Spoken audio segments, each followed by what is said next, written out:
Welcome back, everyone.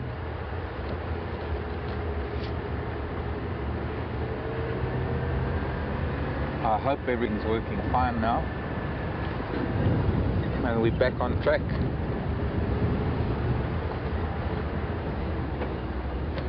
And back online. I've been listening to the other radio. You hear guys talking about tracks. Oh, not sure where they are.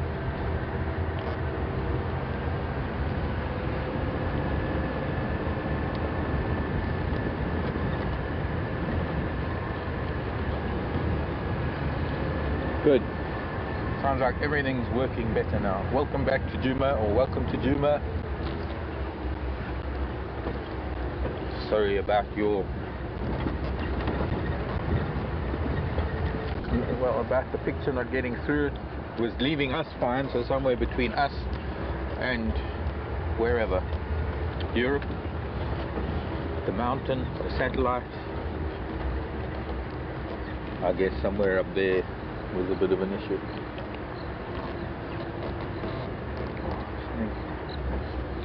So, what are we going to do today?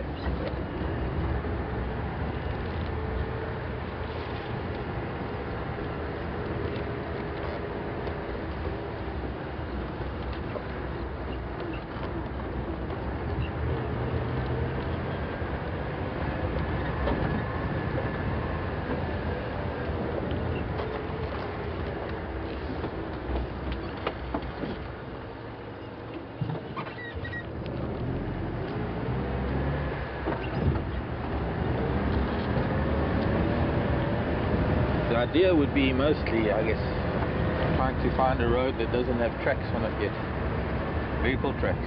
That would be a key.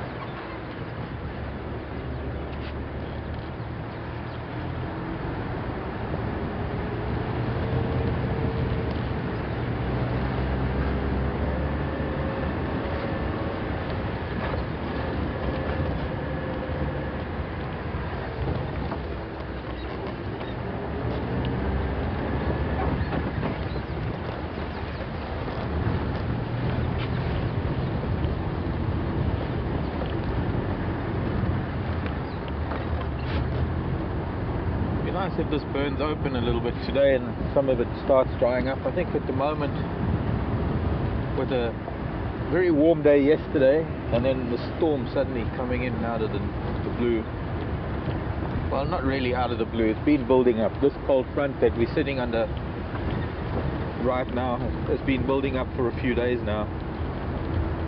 We've seen how the sky has been changing, ants have been building mounds. A bunch of things that have indicated the approach of the cold front that is now well and truly set in.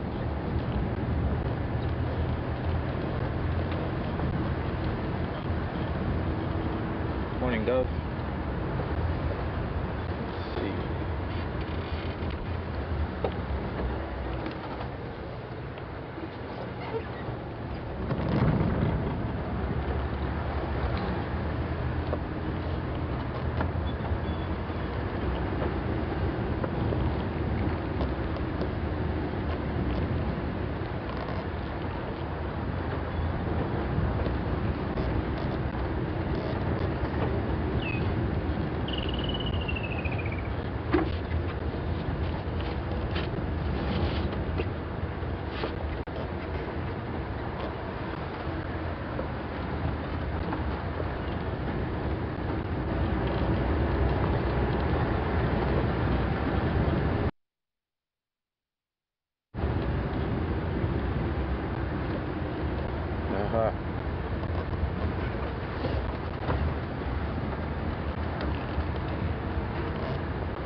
I wonder where those cats went from 2 nights ago. Be nice to see if we can find their tracks.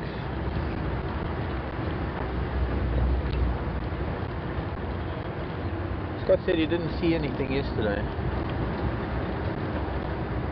but then I think you were in a different area, and then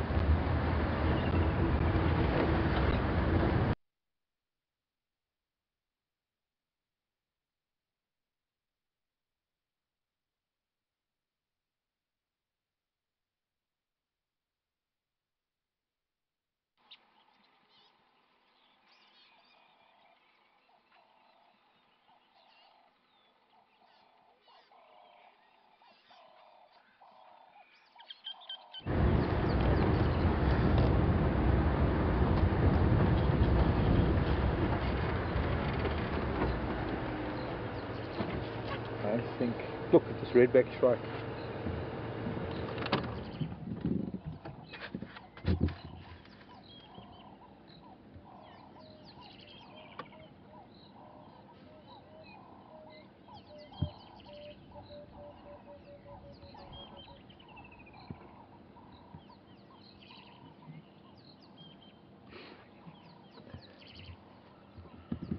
Yeah, I'm better on the left though, because the branch bends to the right. And then, yeah, like that's there. This is the male redback shrike, summer visitor from further north. Not a very big shrike, it's one of the smaller shrikes. Pretty little thing.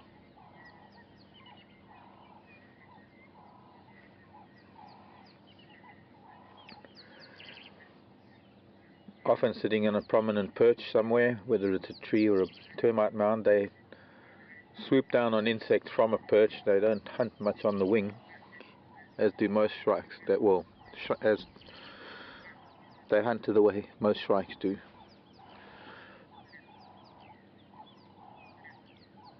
Striking from a perch, and off he goes.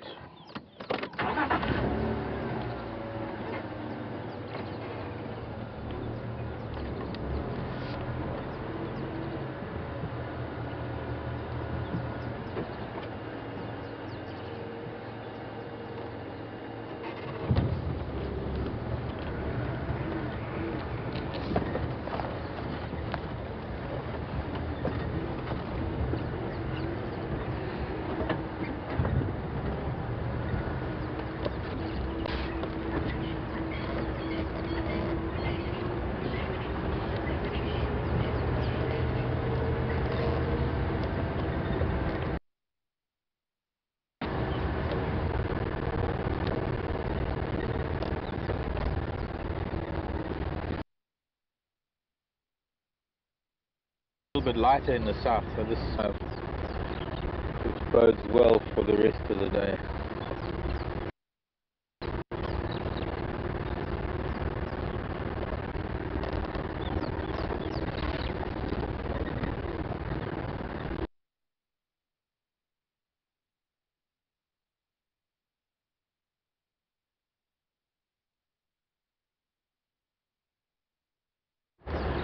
Which bodes well for the rest of the day.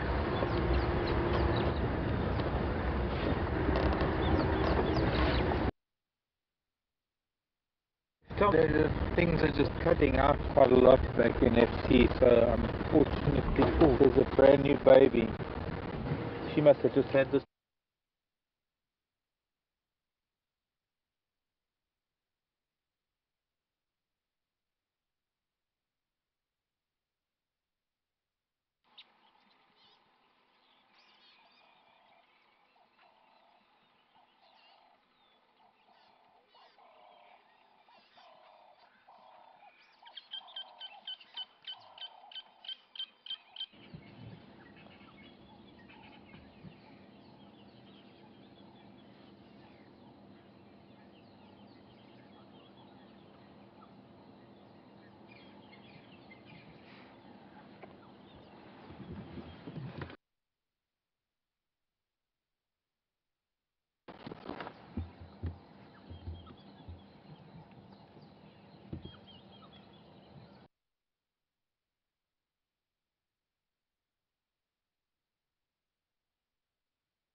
Okay, copy, thanks. Paula's very nervous. The wind, she's gone deep into the bush now. We're not going to see her. New lamb that she had, I think you must have been born with, I'd say born within the last half an hour, even less.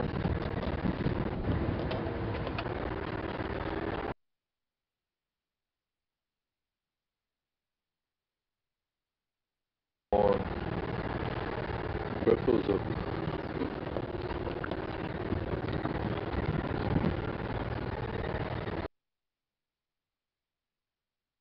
put my ears to the radio, or the captain's after that, get a better idea of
something squeaking. I'm sorry if it's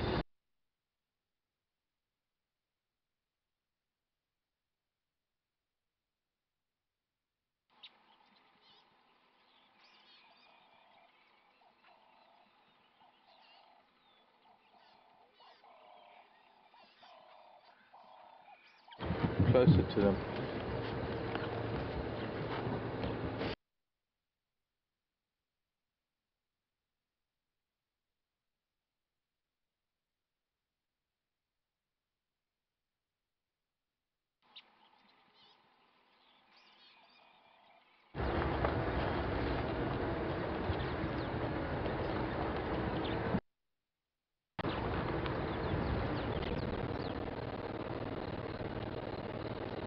Okay, I didn't copy a word of that because it's cutting out so badly.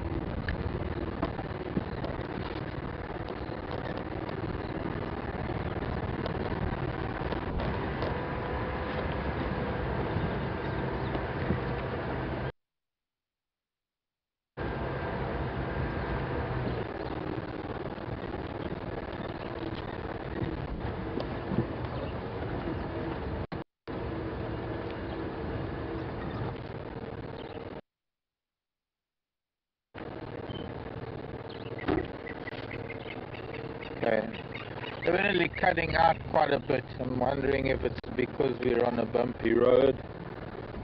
We're right on the edge of quarantine open area, so I can't imagine why it would be doing this.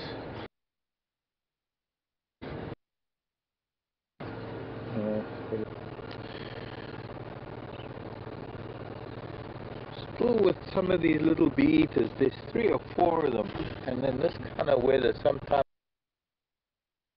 they sit very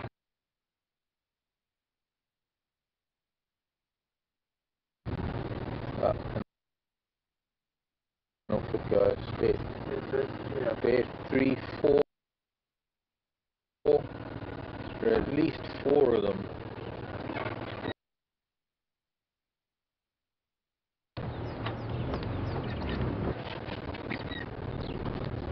Away fly.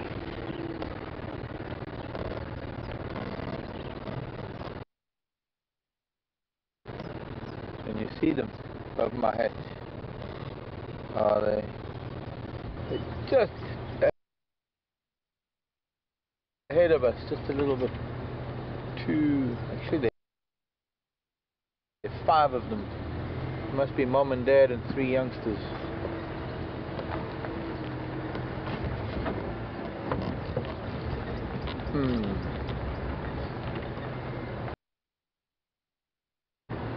I suppose by now they think we want to catch them or something, because they're not letting us get anywhere near them. Okay, another day. Another time.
Morning, Peggy. Peggy sent an email. Peggy wants to know if Karulu is likely to move her cubs if they're lying in the area. Probably not, Peggy. It's a little bit of a difficult question because it relates to the behavior of an individual, and depending on circumstances, the answer might be yes and the answer might be no. But if I have to think about it, I wouldn't think so. I wouldn't think she would expose her and her cub scent to a pride of lions. I think if she had a den in the area and they were around, if anything, she'd somehow try to make sure that there was the least possibility of the lion picking up their scent and trying to find them. Of course, the wonderful thing about leopard and being a leopard cub is that they are pretty agile from a very young age in terms of their ability to climb, or their arboreal antics, for want of a better phrase.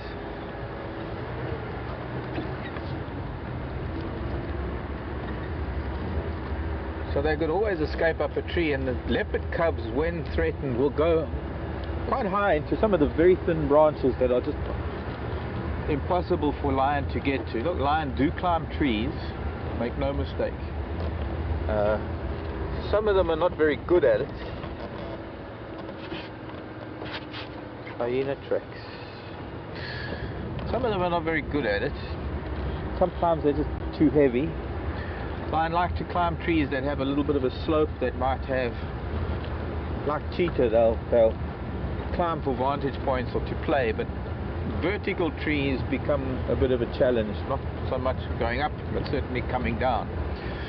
Although, having said that, there are a number of places where there are lion that like to spend time in trees. I've known several prides of lion that are frequently found in trees.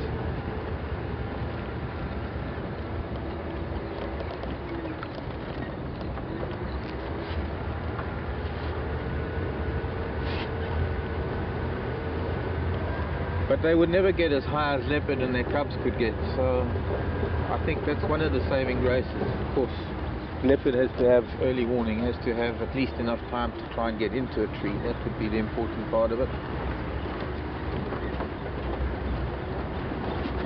But moving the cubs, I would say that's likely to pose a danger to the cubs, especially if other cats are fairly close, because you might get other animals the alarm calls of other animals might alert the lion to presence of leopard. What are you nervous about, boys?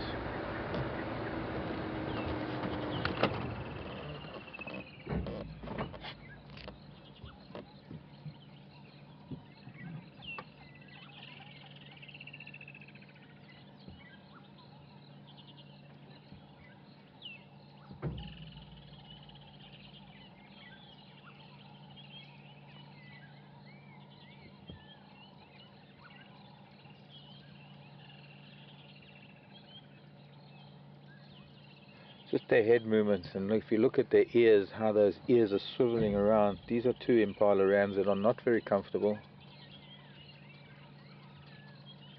They've sensed something. Their tails are very, very still. It's only when the tails start moving that they start relaxing. So they are alerted by something. Bigger one on the right, smaller one on the left. Slight difference in age.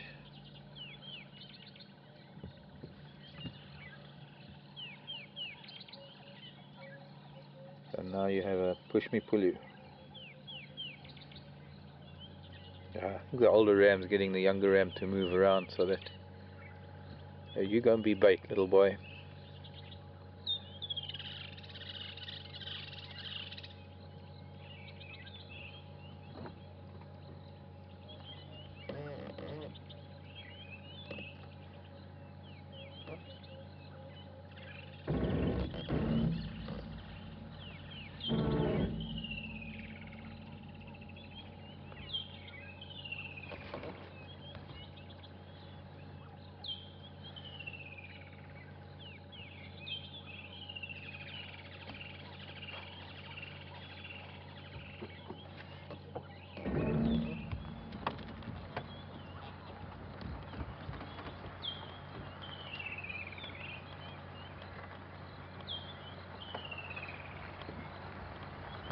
Tails are starting to wag now. That's body language for move along and everything's fine, nothing to worry about. They might have picked up an alarm call from a bird or something that made them hesitate a little bit, but now I think they seem to be okay.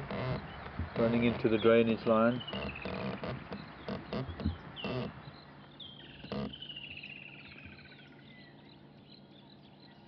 Still not relaxed enough to feed. They're not even chewing or chewing the cud. There's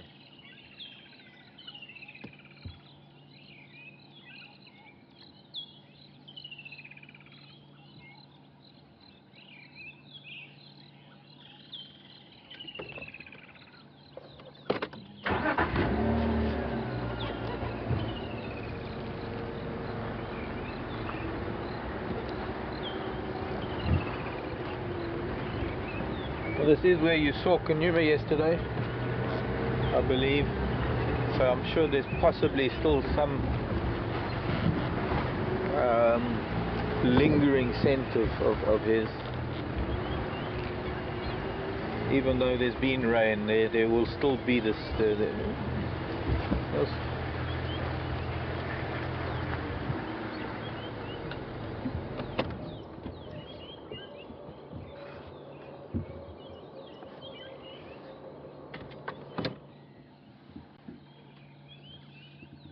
In case you were wondering what that roaring was.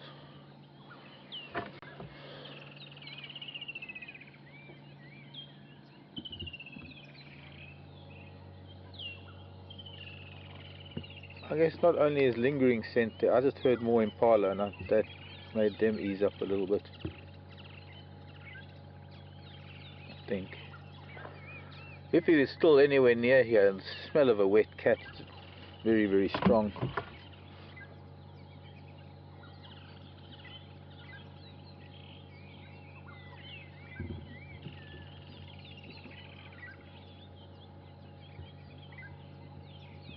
This older ram definitely pushing the younger ram ahead. So nudging him, keeps on saying, come on, move on, move on. Don't want to linger in the same place for too long, just in case you are being stalked. Oh no.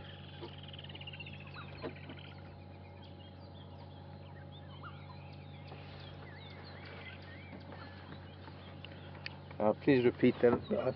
Cut out. I think I know why it's cutting out all the time. There's something wrong with this earpiece. But try again.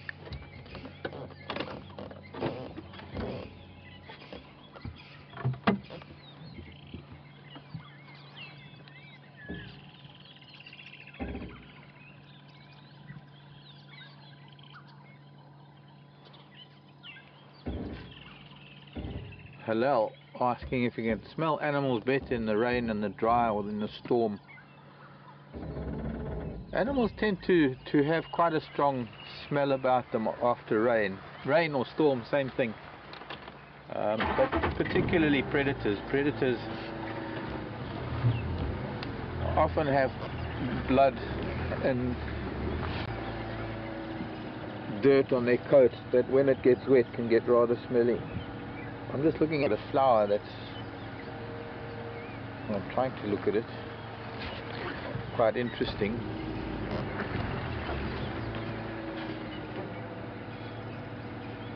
I'm going to have to get out and have a look at it. And maybe park next to it so that Jason can zoom in on it from about this angle. Maybe. And I'll take a quick snap of it. Excuse me a sec.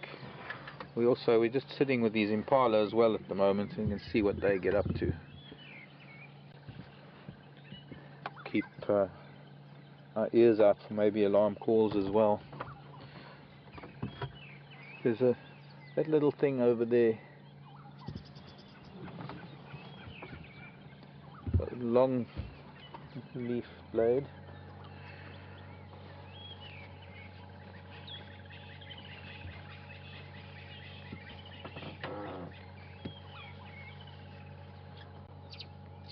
I'll show you now. Off to the... yeah, there we go.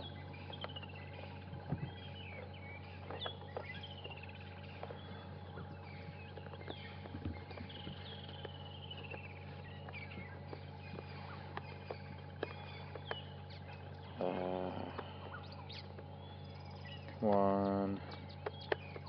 There we go. Excuse me a sec.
Flowers aren't open, so I'm not even sure what it is.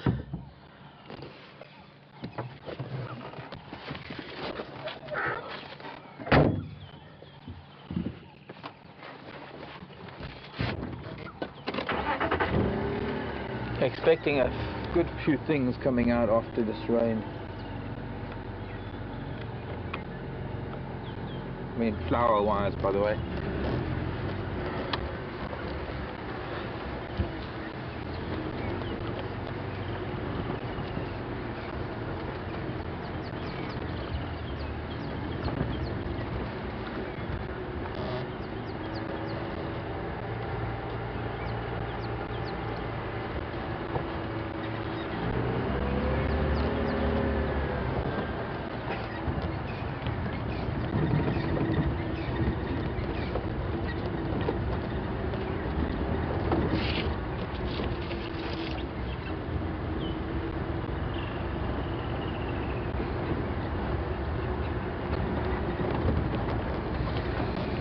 Are there any poisonous plants in the bush? Poisonous as in like poison ivy. That's from Kim. Tweet coming in from Kim. Thanks, Kim. Yes, there are. We don't have poison ivy or poison oak here in Africa, but we do have a stinging nettle type of plants. There are not too many here. In fact, I think there's probably only one plant that has a fairly broad leaf that stings, and particularly in this weather when it gets wet, and I don't know why that is. I just recall the way I walk around, just often having the top of my feet stinging when I walk in this wet grass. I'm not even sure which plant it is, but it's nothing near the trouble one goes through. I think, I don't know, stinging nettle, or rather not stinging nettle, poison oak or poison ivy I would imagine is a lot worse.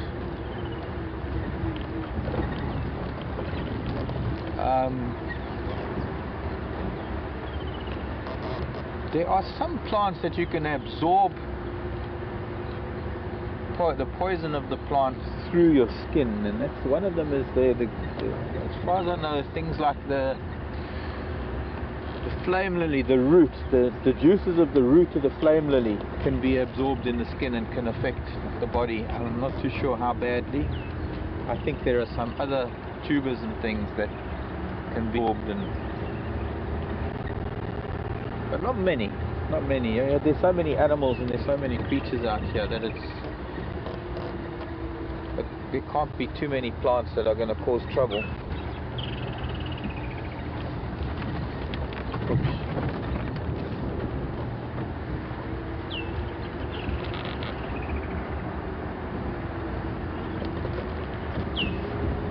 Morning, Kingfisher.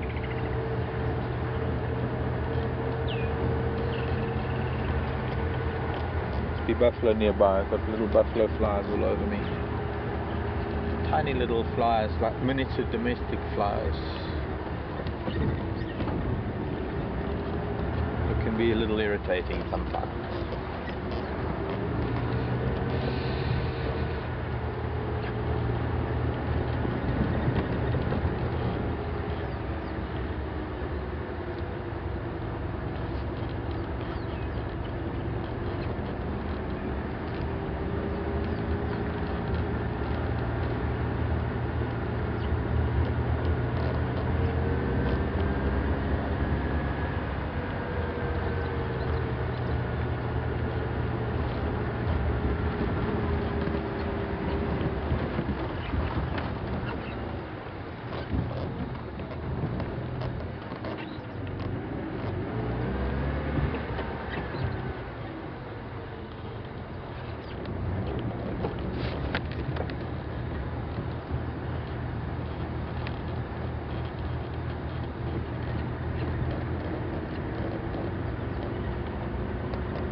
Morning, Mary Jane.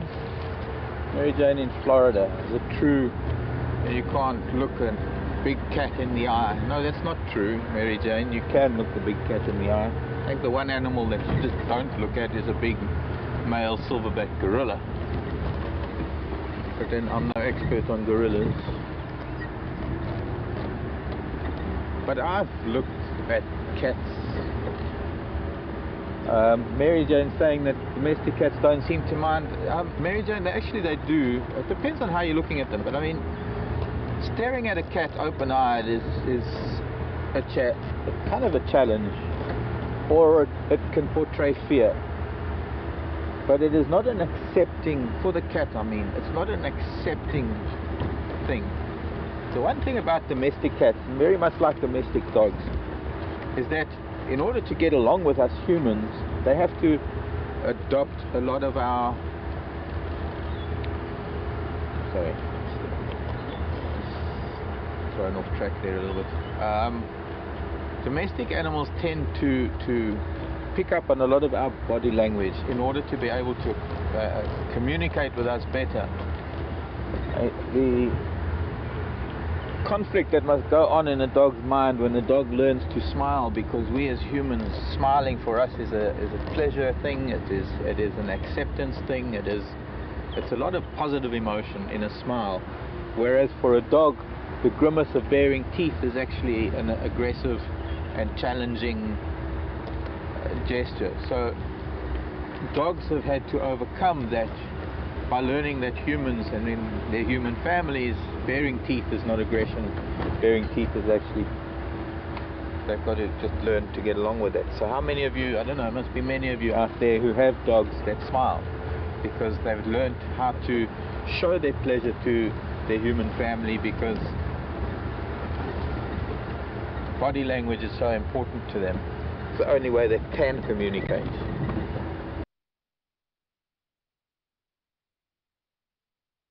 With their eyes, and by softening the eyes, there's an acceptance and a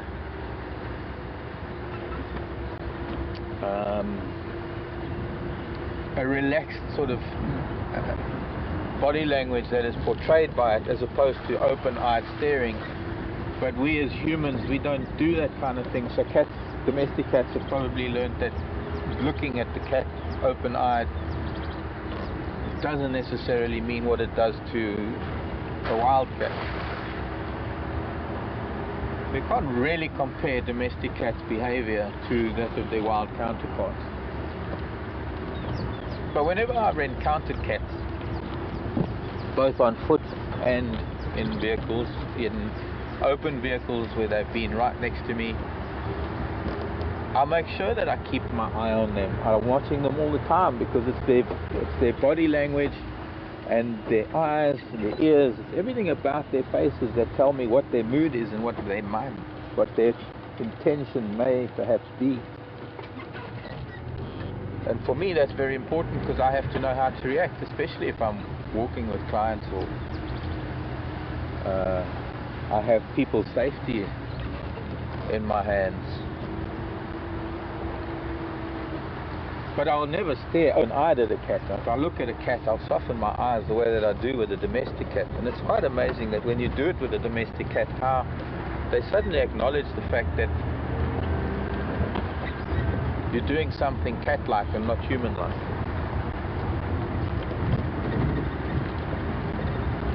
Softening the eyes, what I mean by that is sort of just not closing them completely, but just sort of dropping your eyelids comfortably.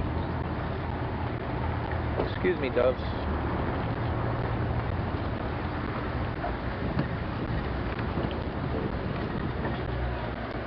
Hi, Elvis. What? How are you in for? Good, good. Hey, long time no see. Hi, everyone. Nice to see you. And compliments of the season. Good. Yeah. Yeah. We'll chat again. Bye.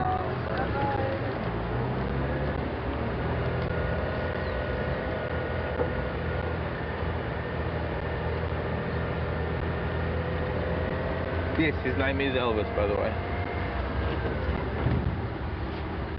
I guess his mama loved rock and roll.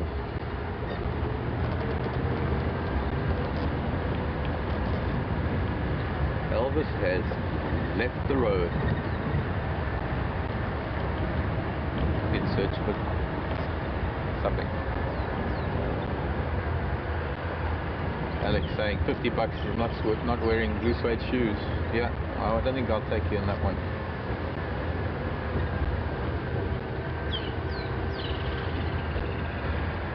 So, the button on my toe.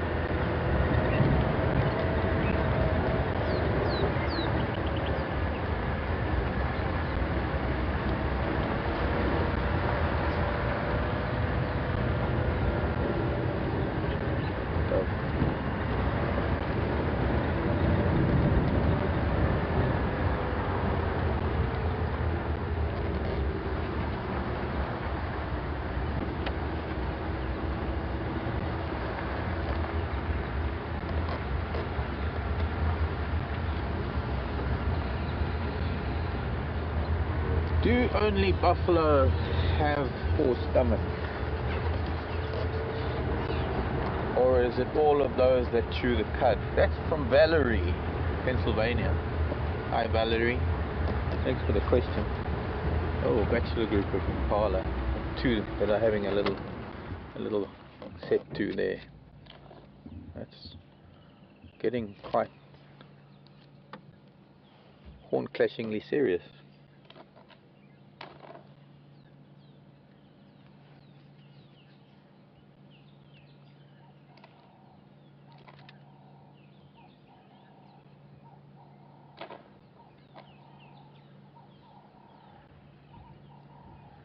This is a pair of males that are probably trying to sort out a hierarchy issue amongst the bachelor herd.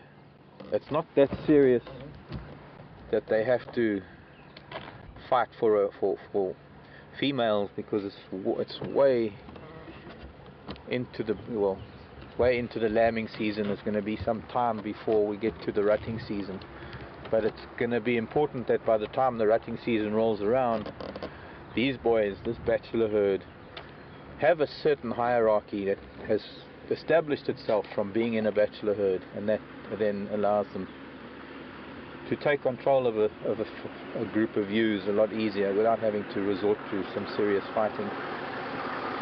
Morning, morning. Good in you? Good.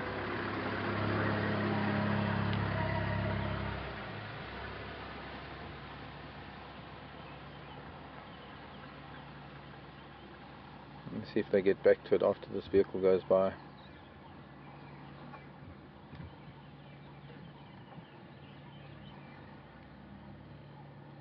No, that other one, I think there's still a challenge going on.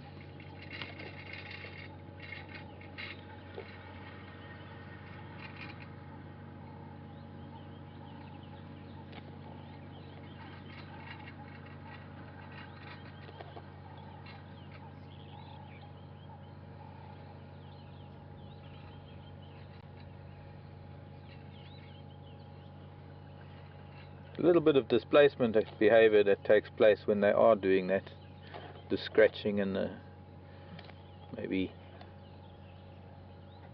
yeah, that sort of thing. Oh, it was a clash. This is fencing with two swords stuck to the top of your head.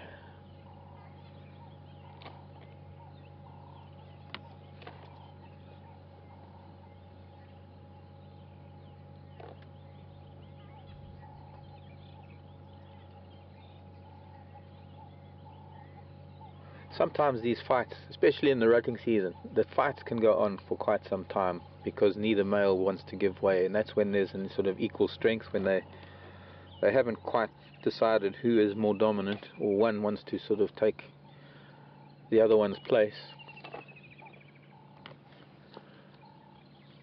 Now, if these fights do go on too long during the rut, you often find that some of the cats will target these rams that are fighting, because they get so intent in their fight that they actually forget about what's going on around them, even though the rest of the bachelor herd might be sensing danger and might stop doing what they're doing. And I suppose it's one of the reasons why it's important to sort out the hierarchy in the next 5 months or so before the rut starts, because you don't really want to be spending too much time, too much energy fighting, because you've got to use so much energy just to keep all those, that harem, to keep the ewes in one place, to fight off all the other rams that want to come in, to keep away the young rams that are going on 18 months who have left their moms and want to come back, or young rams that are going on maybe 2 years, 2.5 years, that also want to mate, but they can't go through the whole hierarchy. I'm going to roll forward and catch up with these two boys. Quite an interesting thing to see. We don't often get to see it out here in the open where there are not too many obstacles.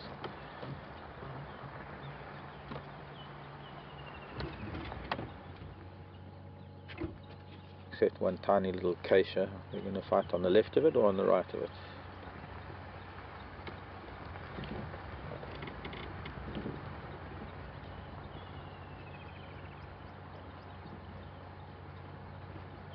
I don't know if it's my imagination, but the boy on the left looks like he's a little bit bigger bodied than the one on the right. See how they mirror the displacement behavior. One scratches, the other one scratches.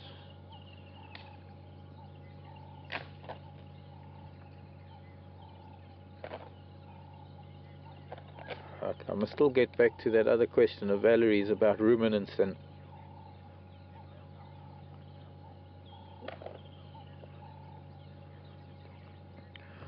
Josh wanting to know if male antelope use their horns to defend themselves from predators. They do, Josh, very much so. Some antelope have some very impressive horns for defending themselves.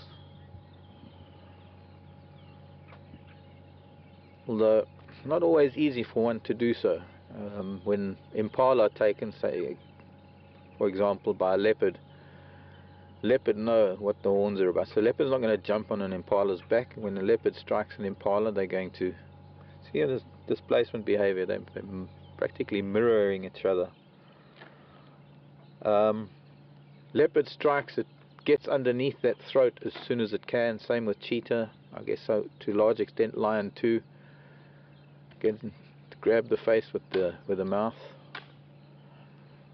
But there are some antelope where, like the sable for example, with those curved horns, lion has to jump on the back to get it down.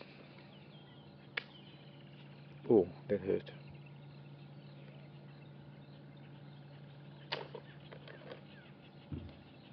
Valerie was asking about buffalo being the only ones that have 4 stomachs. All the herbivores except, or let's put it, all the bovids, all the grazers and browsers, except for zebra and some of the zebra, hippo, rhino, elephant. Pretty much everything else is a ruminant, what we call a ruminant. They all have 4-chambered stomachs. They all chew the cud. So all the antelope and the bovids, the buffalo, not the warthog. They're omnivorous, so they have a digestive system very much like ours, because we're supposed to be omnivorous. We aren't really supposed to be vegetarian. We don't have the stomach for digesting only vegetation. We do need other proteins and things.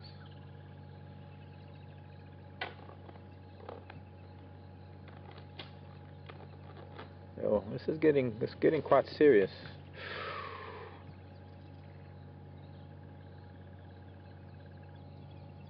The referee coming in now.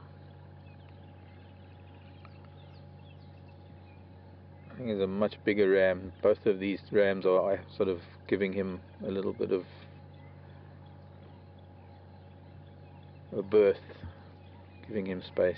We'll see what this bigger boy does.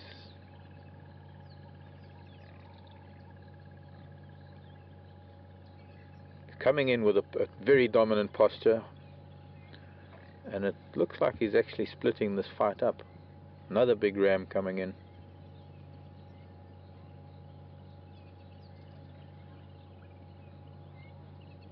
Quite interesting. Okay, they're going to go back at it, and then we'll see what these other big rams do.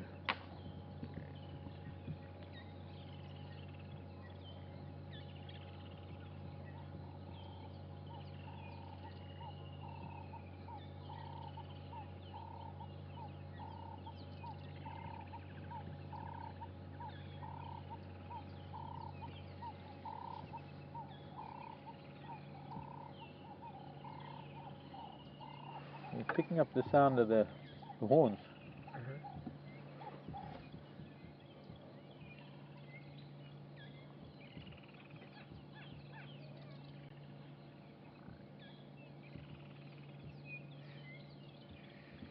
Once again, bigger ram approaching them, trying to split them up, I guess. Can attract attention, unnecessary attention.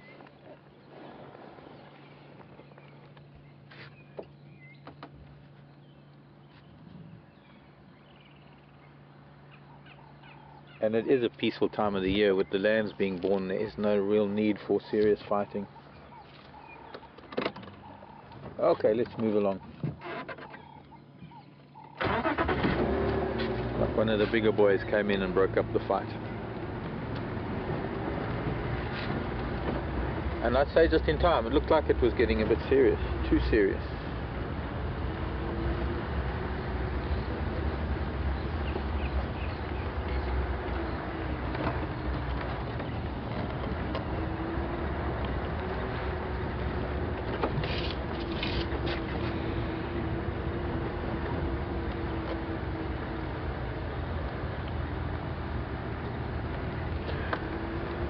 Buffalo and wildebeest, if you have a look at the shape of the horns, this is for Josh's question about defense.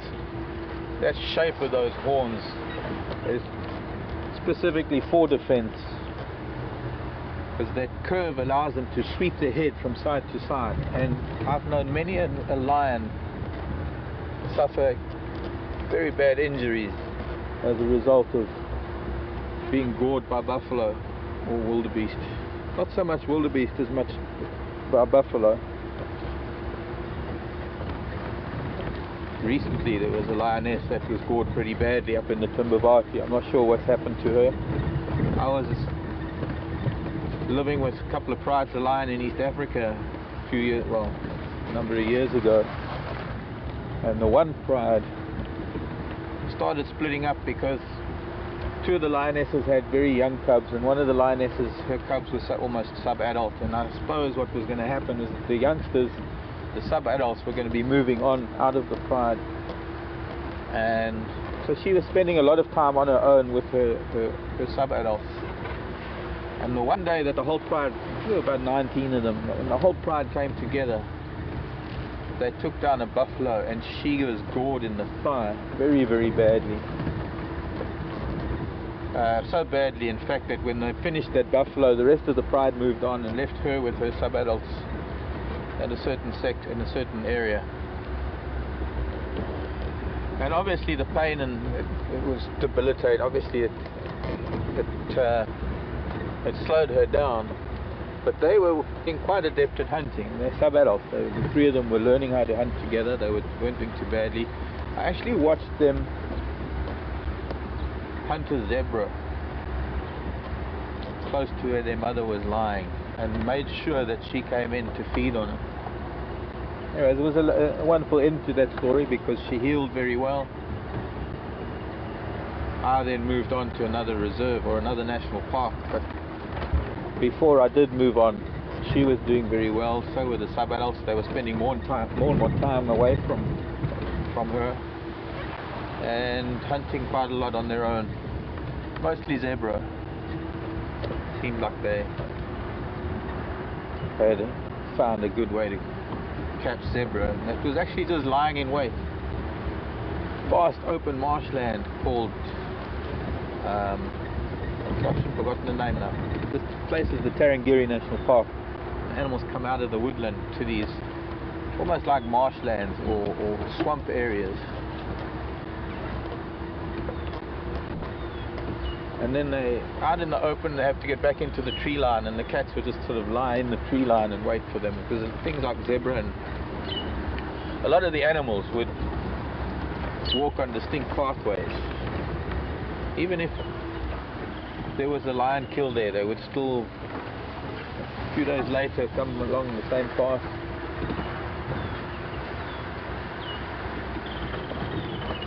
I can remember those sub-adults, one of their first zebra kills was I think it was around the time when Mom was injured, in fact.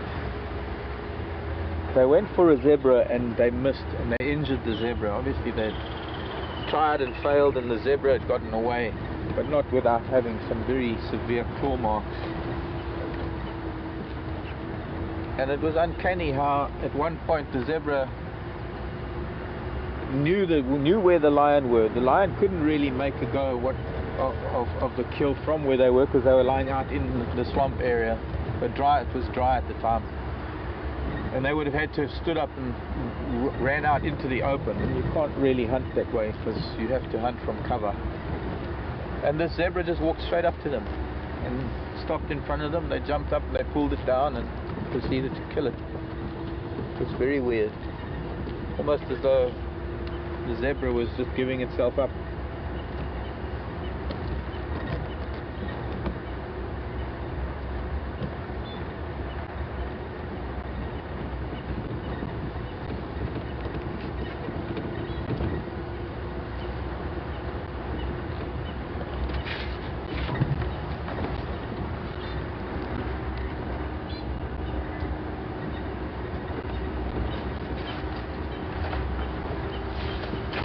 Franklin's complaining down here.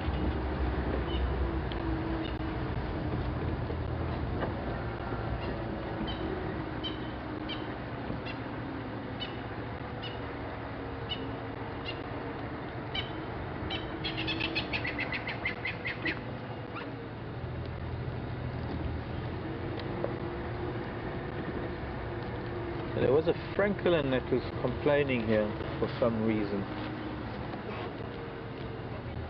Not too loudly, maybe just a snake or mongoose raiding nest, and they flew away. Billy Joe, morning to you. Tweeting a question. How often do we get to see rams sparring? And do they ever get locked? Yeah, they do actually, Billy Joe, they most certainly do. I've seen, we've had it actually here on quarantine once. We had 2 rams that somehow got locked up. Took quite a while, I think. I can't remember how long, but it took quite a while for them to part. There have been kudu that have been known to have died with locked horns because they weren't able to extract themselves.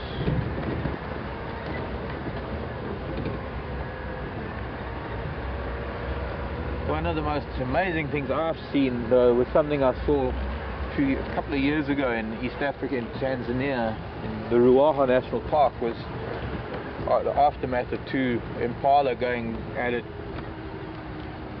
Was the one horn broke off in the other impala's neck, and this impala was walking around for a while with about 12-13 inches of horn sticking out of its neck, clearly embedded in the muscle, and luckily missed any of the vital arteries or veins, carotid or jugular. Pretty smelly down here, I guess, from all the buffalo over the hot days. Of course, there's nothing here today. Treehouse Dam, there's no need to sit in the water. It's wet everywhere.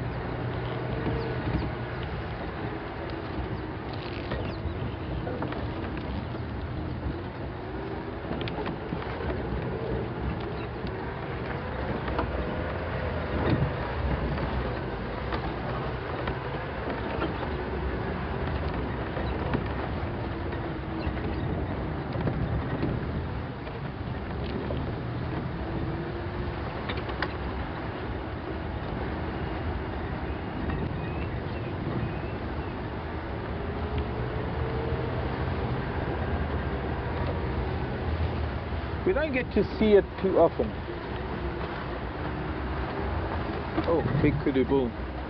Sorry boy, I'll give you a bit of a fright. Yeah, this is one of the 5. One of the boys we've been seeing. The one with a very narrow spread. There's another one.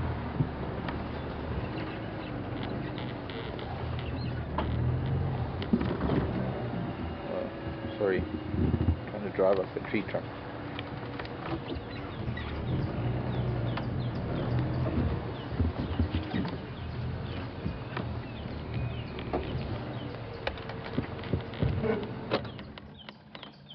He was nicely framed.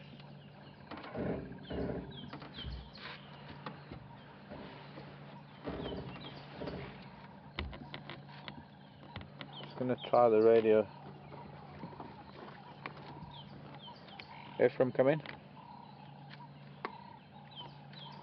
Now, Ephraim, I'm not copying very well. Confirm there's something moving up Buffalo cut line. Yeah, I copied. What's on Buffalo cut line? Yeah, what's this microphone? Do I have to...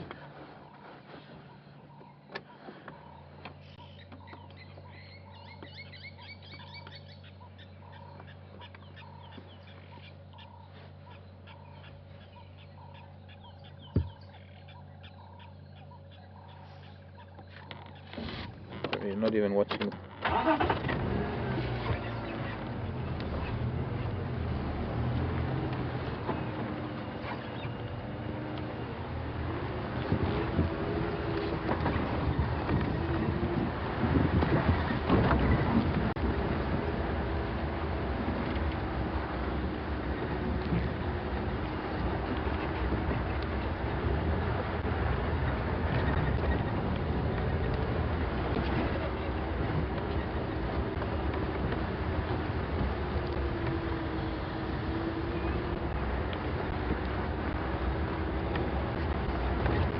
Okay, just interrupted a little bit there by the radio, giving me an idea of somewhere to go. And sorry, little steenbok,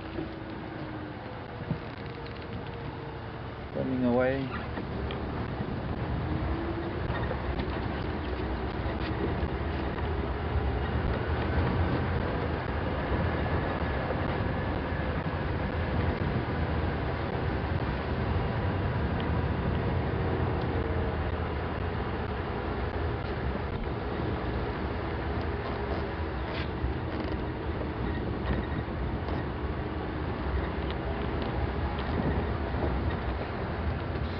Oh, wow. Kingfisher just dive bombed a starling. Could have seen that. Gigi, morning Gigi, Illinois. How are you, Gigi? There's Impala just getting up. Nice little group of Impala here. Morning, girls and boys. Gigi wants to know, with the weather being brisk, the weather being as it is, would this be better hunting weather for lion and leopard? Yeah, to a large extent it would be. Mostly because they wouldn't be so energy conscious. The ground is soft. In a lot of places it can be very slippery. You'll find that the lion that specialize in large mammals, things like buffalo and giraffe, that are likely to use the conditions created by this weather to assist or to aid them in hunting. I've known lion to chase giraffe into very soft sandy or clay areas where they can easily slip. With the ground sometimes saturated with water like it is, it becomes very, very soft. Giraffe running, their hooves can stick in to the soft sand a lot deeper, slows them down. Even cheetah for that matter. Because animals are likely to be out in the open on a day like this, whereas during hot weather you find the animals tend to move into the thicker cover. So on a day like today you might find the likes of impala on some of the open areas, and that just becomes a lot easier for the likes of cheetah to hunt.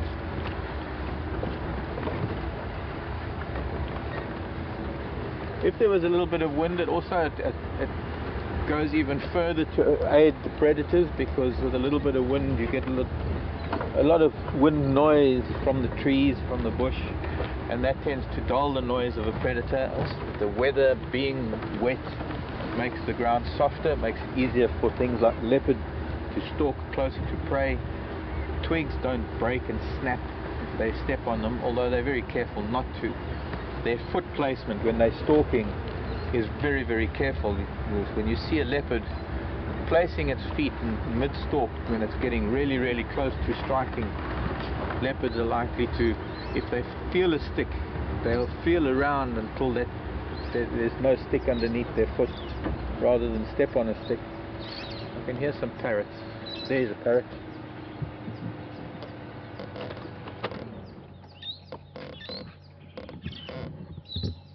Parrot for Pepperbird and Arlene and other parrot lovers. That's the brown-headed parrot. I don't get to see them too often. They're very shy normally. And off he goes. Beautiful luminescent green body, the brown head. Don't really get to see the green until they open their wings, the green on the back. Did fly in here, but I don't know if it's going to let us see it again.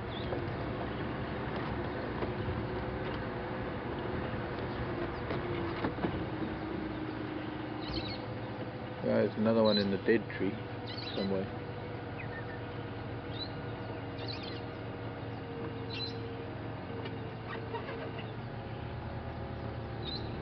Unless they have a nest somewhere in this dead tree, it's also possible.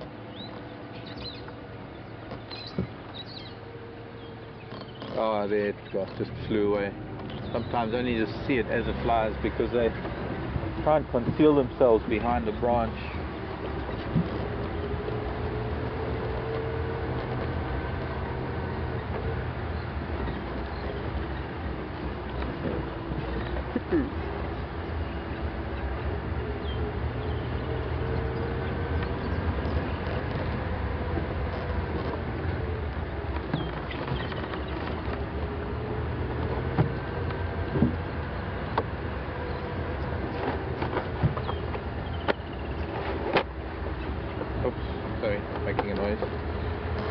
closing the books in case we get a drizzle. It's getting a little bit darker again.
Came around this bend, it's very slippery. I came around this bend one day and it was wet like this.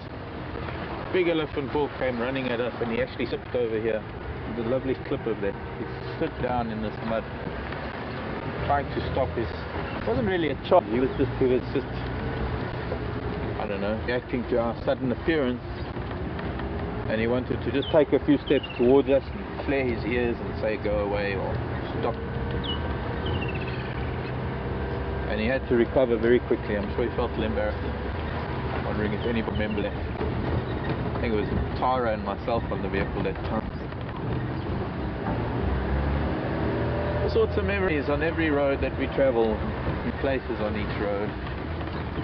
Memories of some wonderful things. And let's hope we can add to those memories in the next few weeks. We already have. Had some wonderful times with these two youngsters of Karula, Kanuma and Quarantine Male, Q Male, QM, Q Male, Q.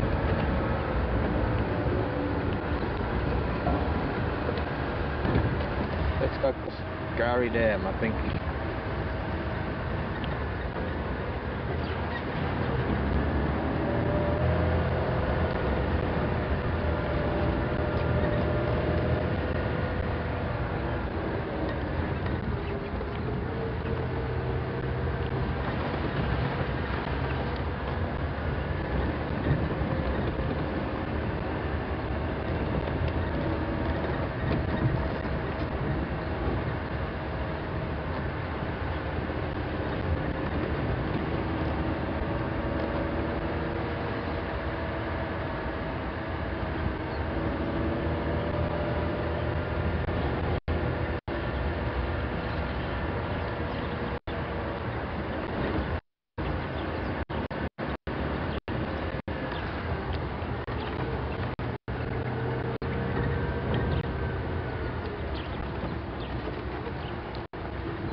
Foul with him.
I think I know what the one tortoise wants.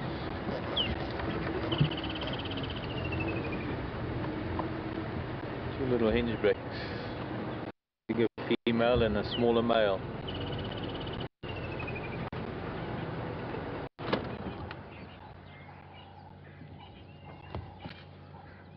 But it's quite amazing how These animals live alone most of their lives.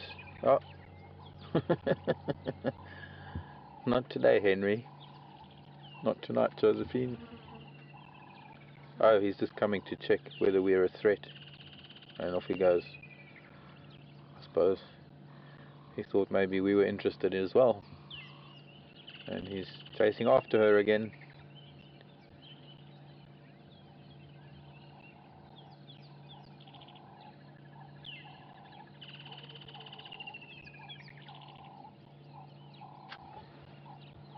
It's always amazing how they live their lives alone in this bush. They can barely see above the grasses. And yet when the time comes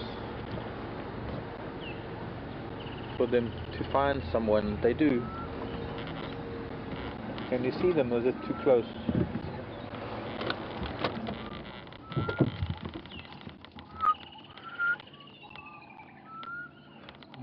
So sad. Or sick.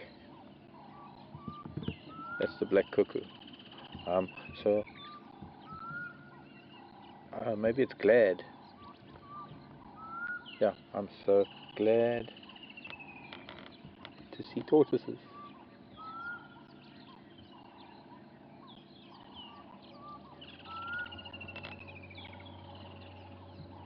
And off they went into the sunset. Sunrise. Into the green yonder. Oh, where he's off to. Okay, let's leave them be. Maybe we're intimidating them. Bye-bye, tortoises. Have a lovely honeymoon. Ideal conditions for tortoises right now.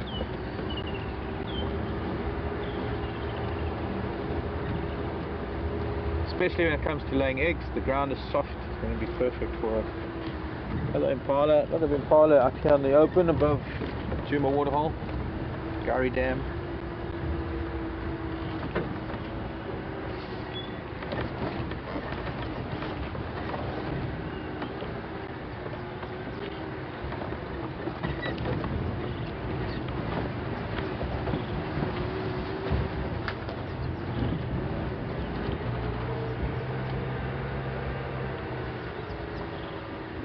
Hello Virginia and Kentucky.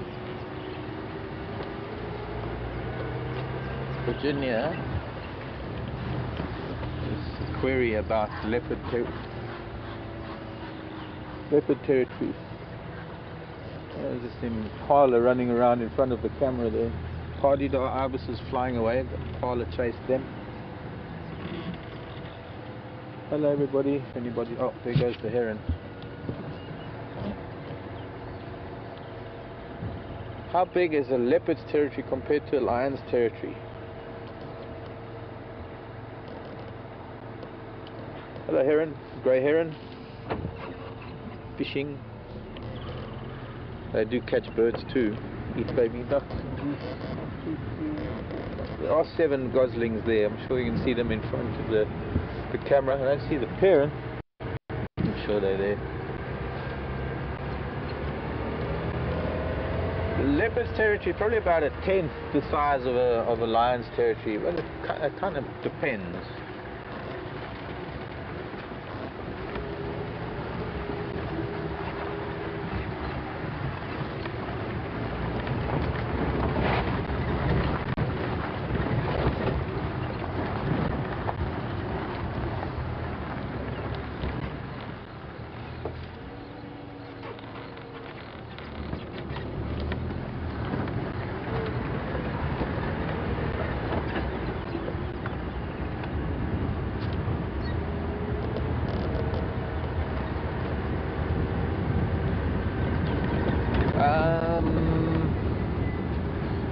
Sorry, I was listening to the radio. When I get quiet like that, it's because there's stuff happening in my ear that I like to keep track of.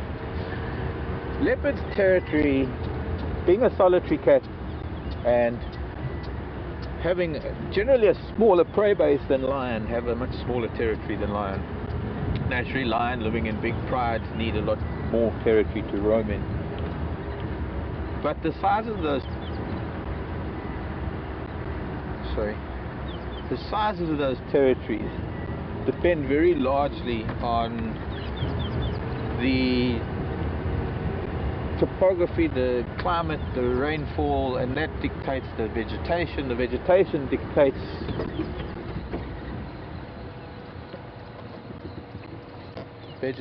dictates the density of the prey species. I'm just looking at an eagle up here. That's a Wahlberg's. I'm going to have to hopefully stay there. Hopefully we can get past it and turn around and look back on it.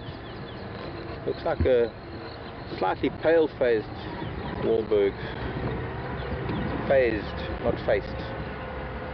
Pale phase and dark phase. P-H-A-S-E. Or morph is another word. Color morph. M-O-R-P-H. What noise.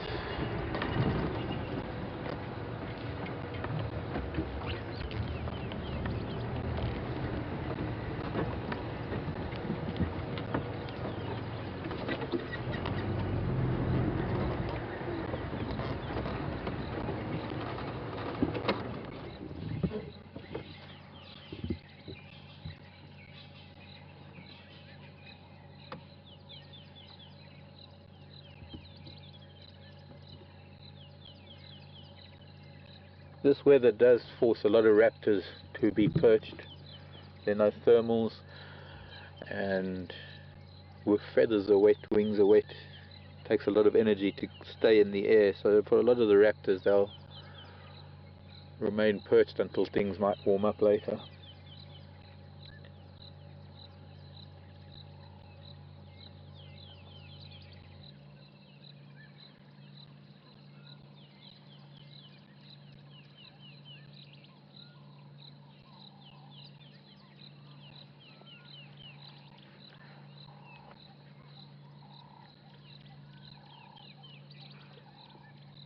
Secreting oils from glands, rubbing oil, very essential oils over its feathers with its gape, I think.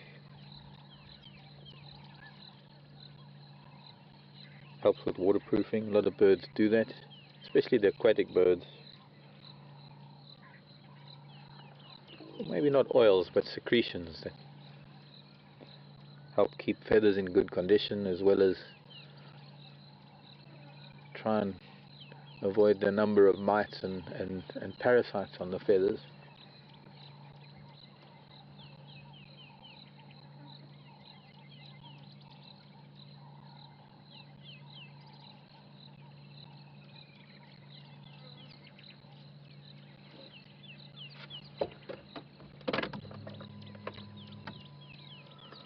We're going to move along.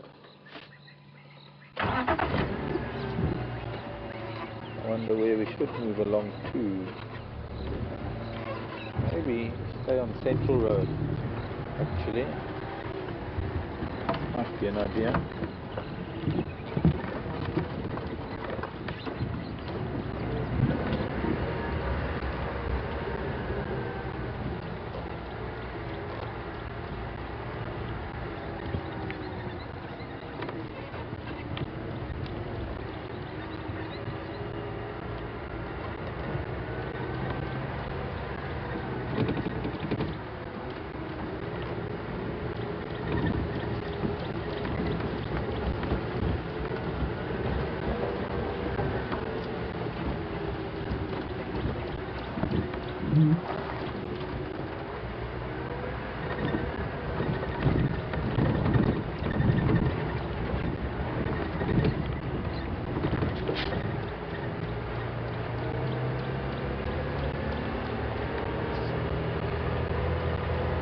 I think just to finalize that last question before I was interrupted by the eagle, question about leopard and lion territories.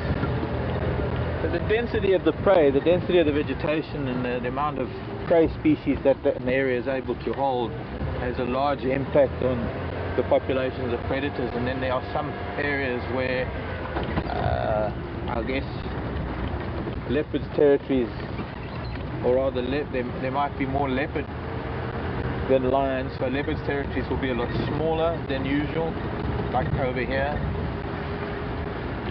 But generally speaking, and just to answer the question itself, was that lion and leopard, lion can be up to 10 times even more larger than the leopard's territory. which then means that you'll always find a number of leopard within a lion's territory.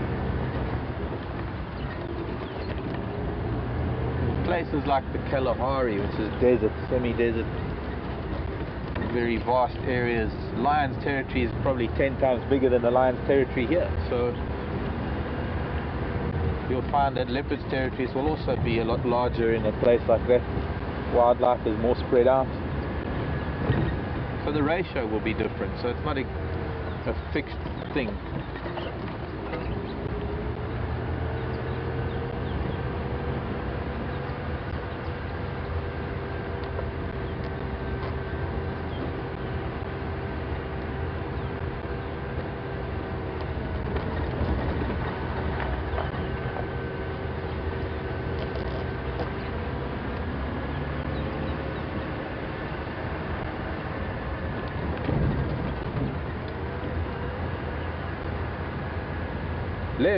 Liv, I think lives in Brooklyn. Are you still in Brooklyn? Brooklyn. Liv.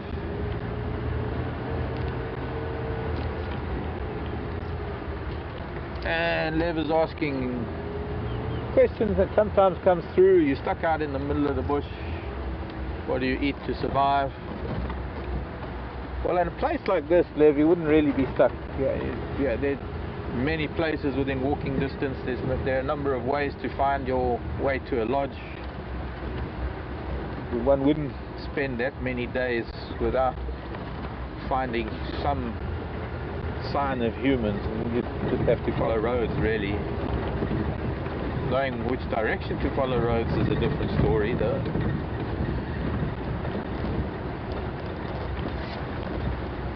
But I suppose if you had to go a very vast area of Africa, obviously local knowledge makes a big difference. Local knowledge is something that will help you identify some plant species that you can eat, fruit to be able to eat.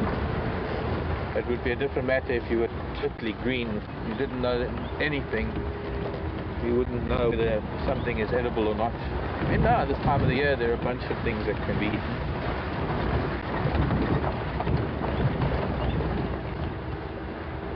And then there are always animals that it came to, and I'm not fond of even the thought, but if push came to shove and it was a matter of survival, I would have to catch an animal. If you had basic bark, tree bark, out of bark, tree bark,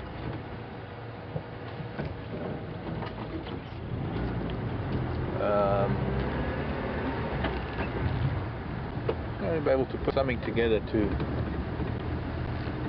be able to catch an animal. There is latex from some of the euphorbias that can be used for catching fish or birds. Even mistletoe, the seeds of mistletoe, very sticky. Use that gum to catch birds, coat a branch with it, and hopefully have a bird sit there. It was a method of catching birds a long time ago, as far as I'm aware. I've never tried it, never seen it work. I've never known whether it's just a myth.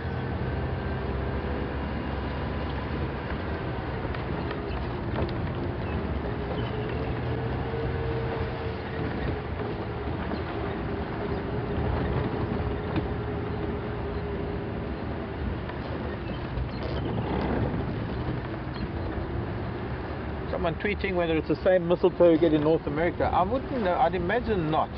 The mistletoe that we get here, very species specific to certain trees. So I don't know what mistletoe you get there. It would be nice if someone can tweet.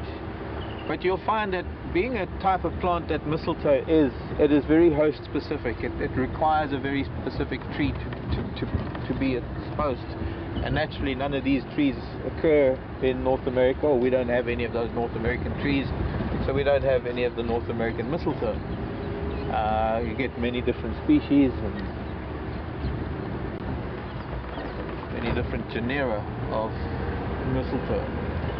We get certain species that lives in the knobthorns, and there's a different type of mistletoe that lives in the marula trees. There's another type of mistletoe that lives in the combretums, called Vissicum combreticola. The tapenanthus that lives in the knobthorns, and the tarpananthus that lives in the marula trees. Some are yellow flowered, some are red flowered. I'll find you some mistletoe. There's a yellow flowered variety that's flowering at the moment, or has been, the marula tree mistletoe.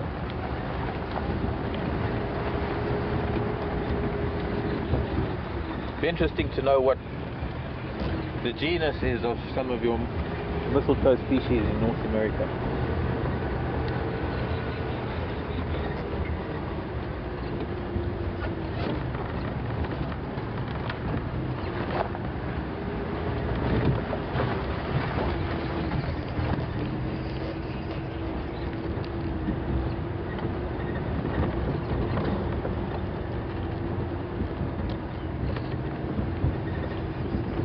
I believe a few tweets, people asking to go to the airstrip. I'm assuming that would be the Arathusa airstrip. I don't think I'm going to get there this morning because I'm headed in a different direction. I'm heading way up to the northeast. To get to the airstrip we'd have to go down to the southwest. So it's sort of one of the opposite corners. Yeah, well, it is the opposite corner. So we're not going to get there this morning. Maybe this afternoon. Maybe we'll make a plan to get there this afternoon. I'm looking at this area because I'm interested in roads that haven't been driven by anyone this morning. Now that is interesting. A couple of raptors. I hope we're going to get to see them. They're preening. These could be a merfalcon. This is going to be interesting for any of the birders. A dead tree up ahead. 3 small accipiters from the family. Oh, one's flown, the others are going to fly very quickly. The family Accipitridae, falconiforms, and they are, I think, very bright sky behind them, but this one looking dark enough for the red beak could be, very well be, 3 little merfalcon. Used to be known as the eastern red-footed kestrel, but they are falcos. I think they are falcon family, which is why their name is now the merfalcon.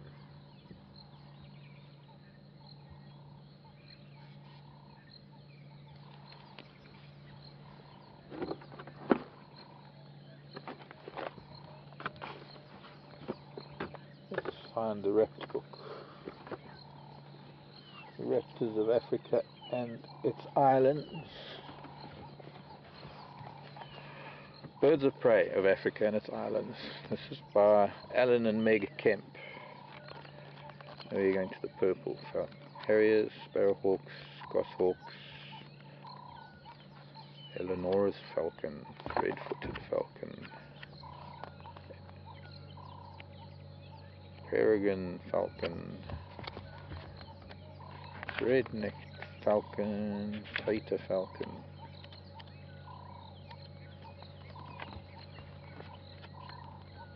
There, the merfalcon.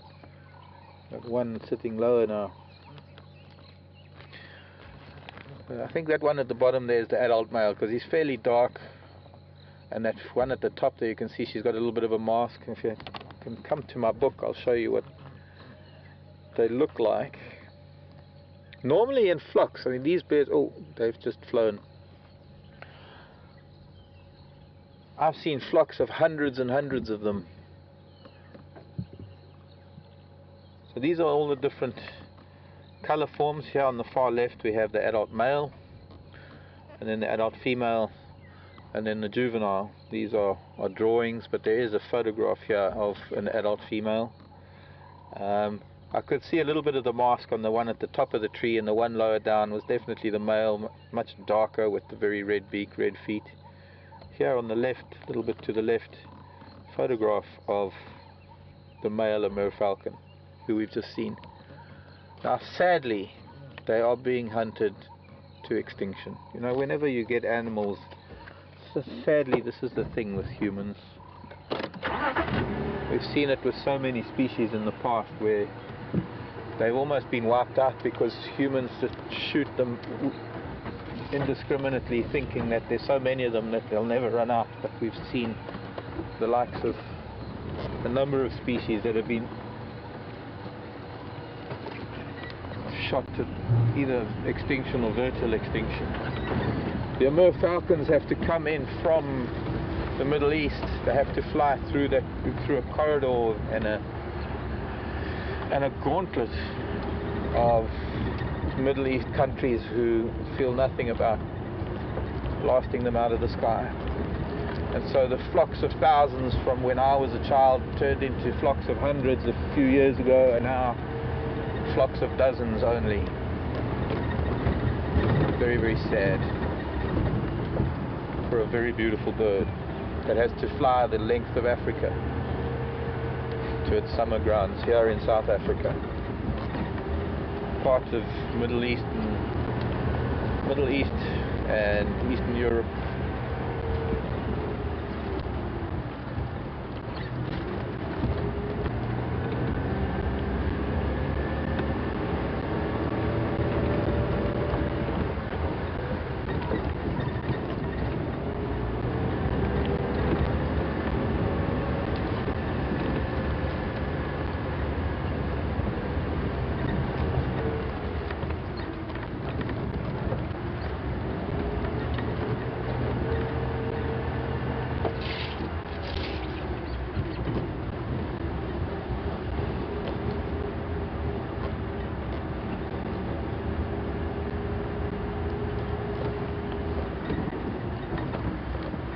Question from Texas. Nice mushrooms. Kathy, hello Kathy. Kathy in El Paso. El Paso's in Texas, if I'm not mistaken. Are there veterinarians? Are there vets in the park that help injured big cats?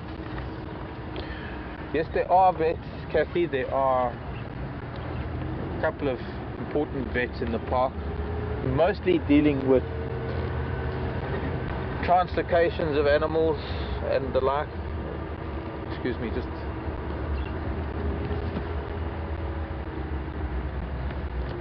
listening to the radio.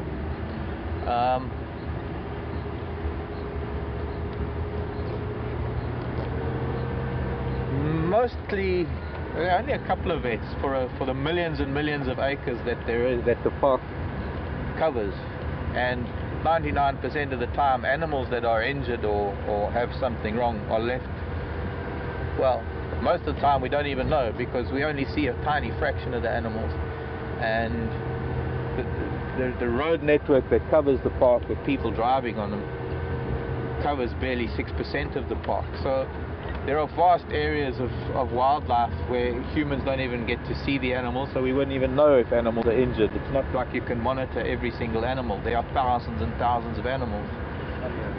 Pardon? I can't, there's so much noise in my ear, I can't hear a thing. Sorry, what's that? I think there's holly in that. Holly? Holly. Oh, mistletoe. Yeah, holly's also at Christmas. Yeah, same. Yeah. Oh yes, you can see the dark. There's quite a lot of mistletoe in. There's even one in flower here. Jason just pointing out some mistletoe in these marulas. Let's try and zoom in on that, and see if we can see some of the flowers. Almost, they're like long tubular flowers.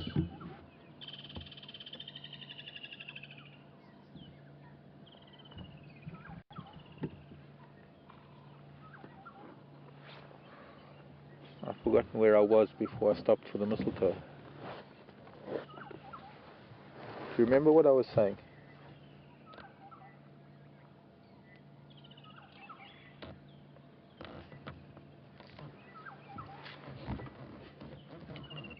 Oh yes, thanks Alex, yes, about veterinarians. There are times when vets do interfere, there are times when the vets do help animals, and most of the time it would have to be an injury like a snare, where the animal is darted and treated and the snare removed. Usually it's around the foot or the neck, and often the injury is assessed to see whether the animal will recover, and very often they do. Even snares that have sadly caused a lot of damage, cut deep into the skin, animals are treated. Sometimes stitches or wounds are stitched up. Invariably they're given some antibiotics and maybe anti-inflammatories, but animals are very resilient and they do heal. And very often animals that might have the kind of injury that to us looks exceptionally painful or excessively gross, sometimes those animals recover very well. But I also have to say that actually, just stop there. If you look at the middle of your picture, you can see that the top of those marula trees is a little bit overexposed, but it's because it's no, I can't really see it so well. When it's overexposed a bit, you can see the darker patches in that marula tree in the background, and those darker patches are mistletoe. And when you go when you close the iris a little bit, you get getting the green back of the marula. It's not as easy to notice them, but there's two very dark patches deep in those marula trees.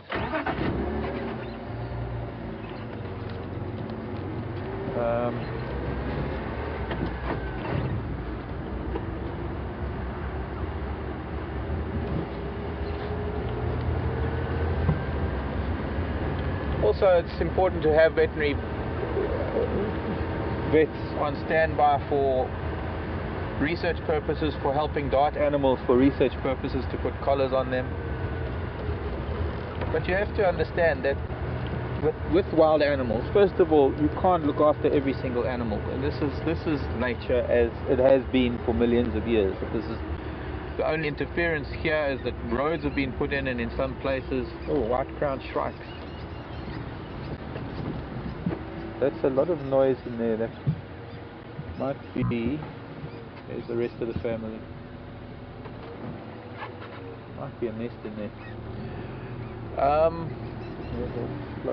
Flown off. I heard that Scott found a white-crowned shrike nest. I wonder where that was. There's a family here. That noise is the kind of noise it makes around the nesting site. Distracted again. Yes.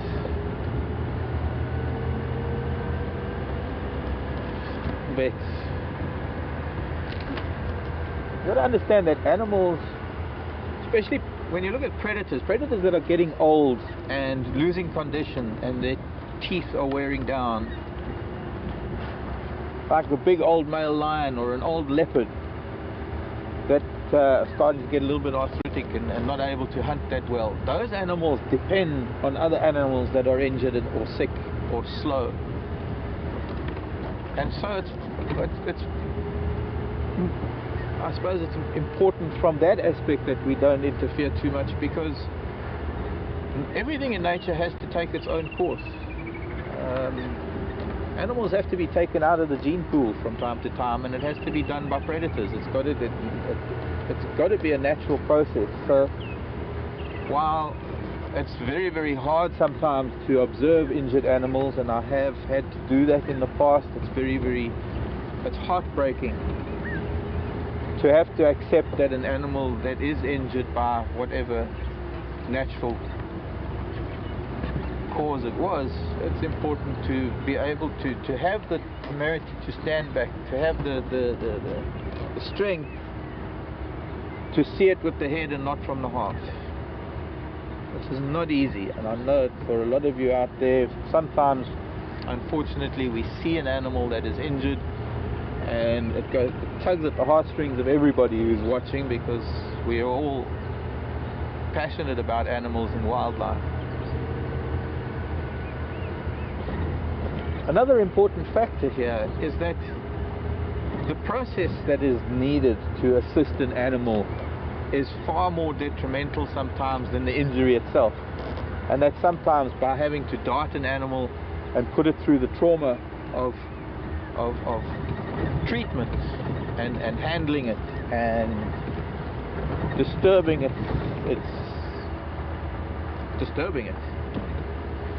Can put it through a stressful time that can actually kill it and actually cause more damage to it, because let's face it, if an animal is injured, the body needs all of its strength to be able to help that animal get it through that injury.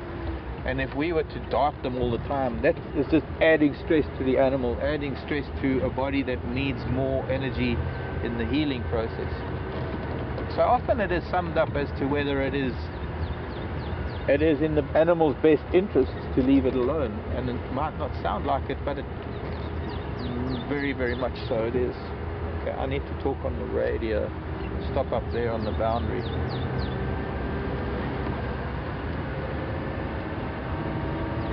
I don't know how far.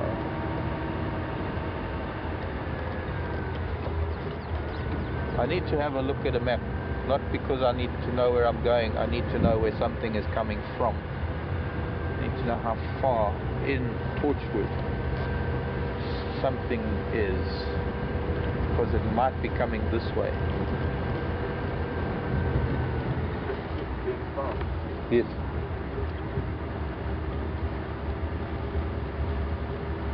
But also was cut by tractors. The fire break. This is a fire break. Get burnt just about every year. Right. Nothing yet. Northeast of England. Okay.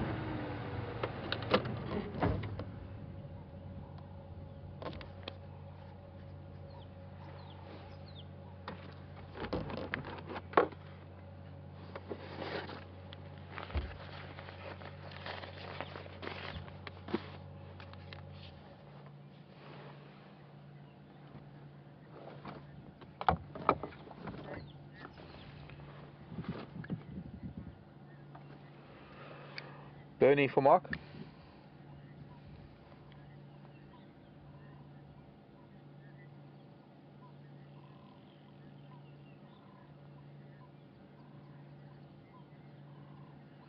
Not going to get it on this map.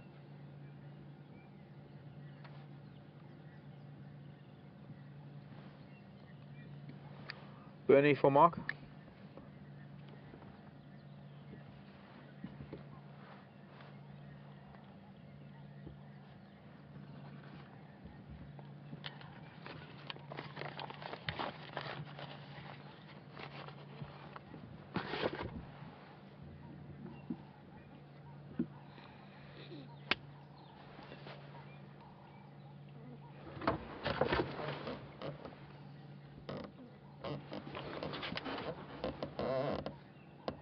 I'm just waiting for a chance to talk on the radio, folks. There's just a lot of chatter. I need to find something out, because there was something coming down this way. I don't know how far in it is.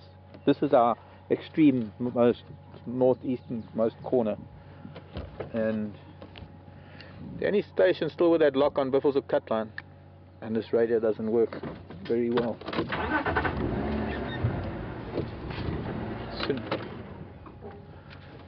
No go, Bernie?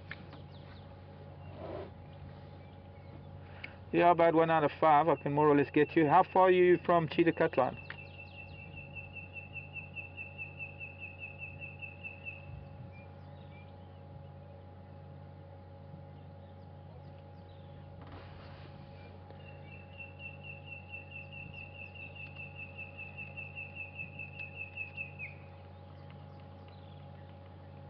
Or are they heading north? Somewhere.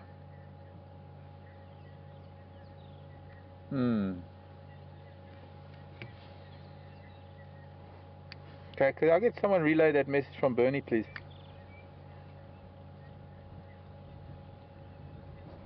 I don't know why this is cutting out every time I transfer.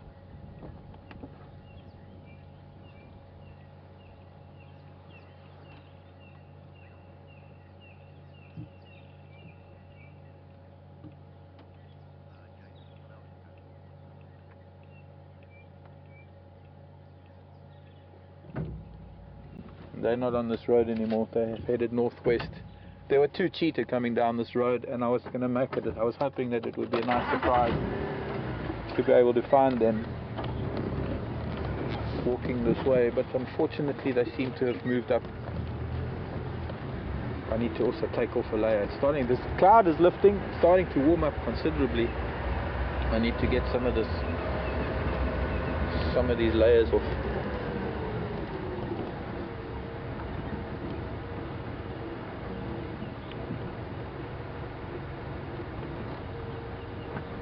One of these days, cheetah will come across this way, or we'll have them walking on this road.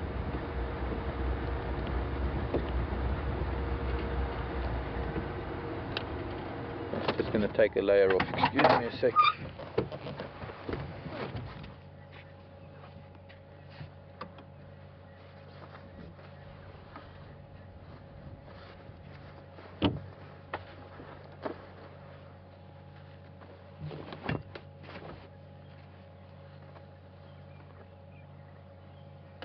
Turning into a really lovely morning from the rain that we drove through to get here to now. Quite promising.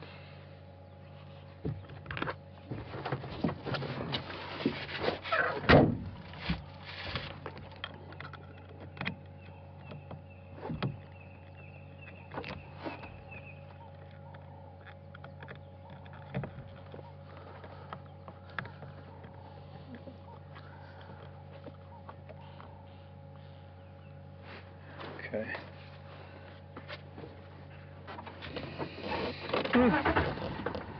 Nice try.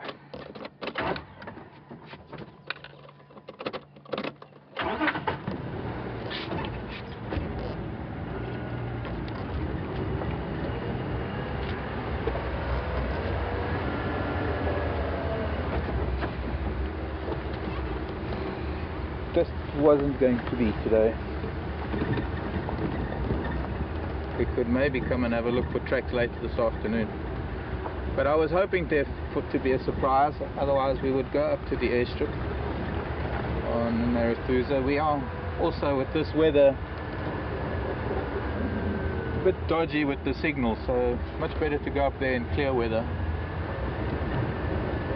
Yeah, when we get the other vehicle back, and we've got 2 vehicles, we can spend more time on Narathusa, because we can always cut back to the other vehicle if we lose our signal. For now, with only the 1 vehicle, we're trying to maintain signal all the time, because we need to give you as much airtime as we can.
Morning, Joe.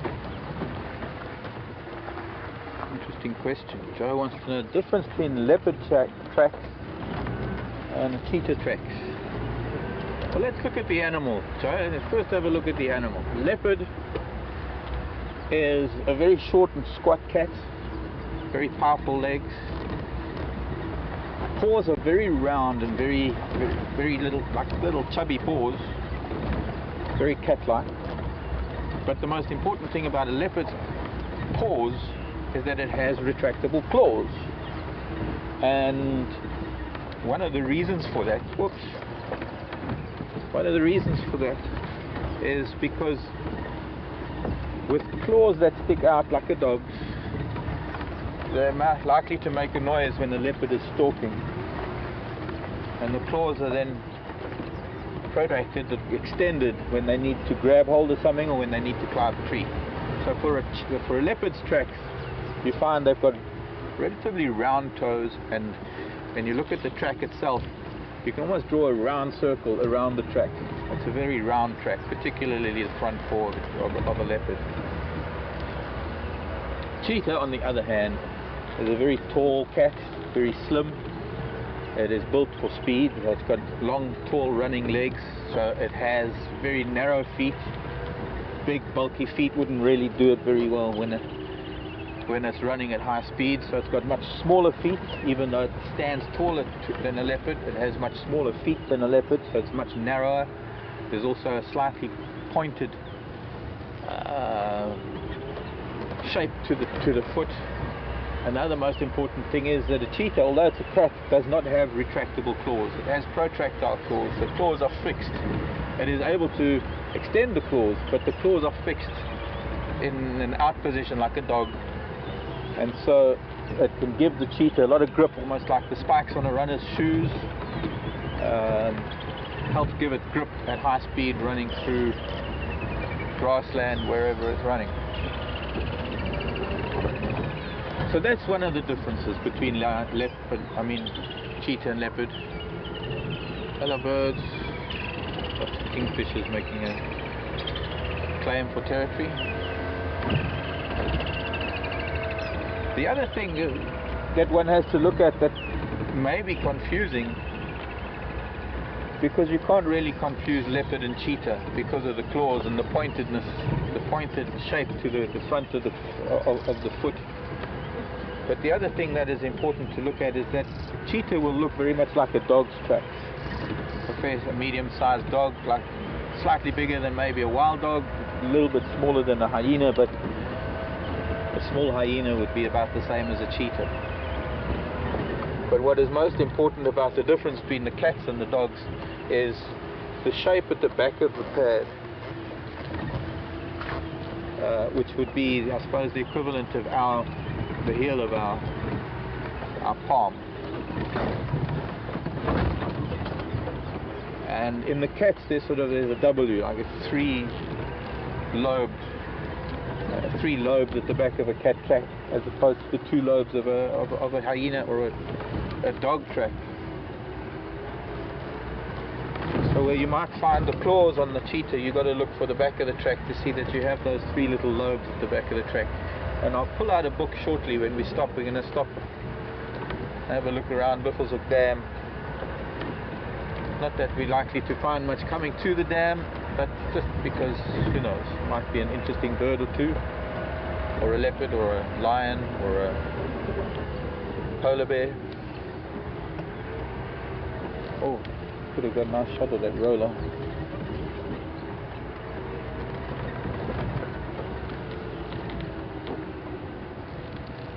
Anyways, I think I've got a book of tracks in the car, in the box of books. It will, and I'll find you the two different tracks. Easier to do that in a book, and then of course one day maybe if we see the actual tracks. But it's nice to compare it. It's no good showing you cheetah track one day and then a leopard track another day, unless you take a screenshot of it. If it's a really distinct track, clear and easily defined.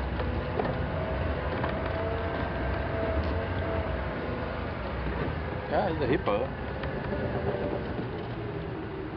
Or two maybe. Egyptian geese with no babies.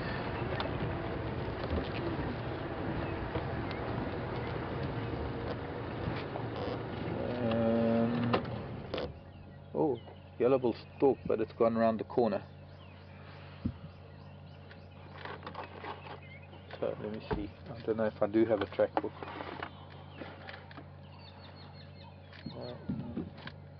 Mushrooms. Birds and birds. Ah, here we go.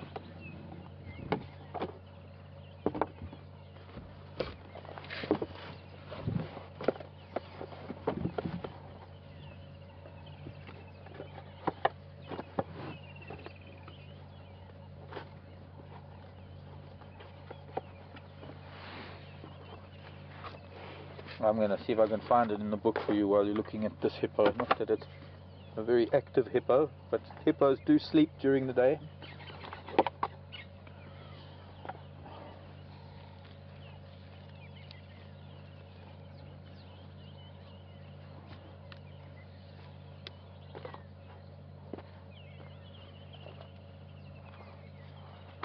So, hyena track and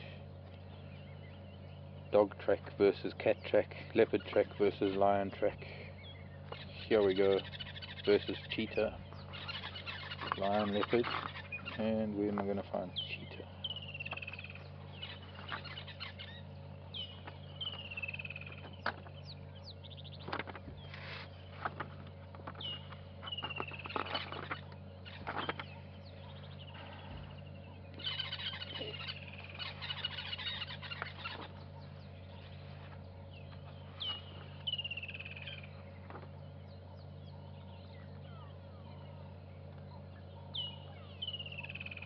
Okay, so let's do some book work quickly. This is a book by Chris and Tilda Stewart called Tracks and Signs, and square it off. Here we have the two of the large cats, lion on the left, leopard on the right, but very importantly what I'm referring to are these three lobes at the back of a cat track. You can see with the lion as well. With the leopard you can draw a straight line through that all three will touch. With the lion the inner lobe is indented more than the leopard. But here just a slight comparison between the two. When you can draw a circle around a leopard's track, you can draw an egg shape around a lion's track. But very importantly, no claws at the tip of the toes and the three lobes at the back. Now if we go to the hyena, very distinct claw marks. I need to get the glare off of the book, move it a little bit forward. Very distinct claws at the top. The toes are also very distinctly shaped in the hyena, but I'm just going to move over to the three here that are important, because here we have the wild dog on the left, a large domestic dog that's actually a Labrador, the size of your average Labrador, and then the cheetah on the right. So very distinctly, the claws showing quite clearly in these, but most importantly for the cat, the three lobes at the back, and for the dog there's only sort of two at the back. So that's front foot and hind foot of cheetah. Right front, right hind, right front, right hind of the wild dog. If we have a look at the cheetah, if you took the claws away, would be very, very close to a leopard's tracks. The toes are a lot further apart from the actual pad itself, but you don't really notice that so much. Remember that every type of substrate gives off a different impression, and then if an animal is walking or if it's running, the toes can be splayed a lot more. So it's not really that much of a diagnostic thing, depending the toe distance to the pad. What's most important are the claw marks of the cheetah. But not to say that everything with a claw is a cheetah, because you've got wild dog and hyena. Fortunately no domestic dogs running around. Bye bye hippos, sweet dreams.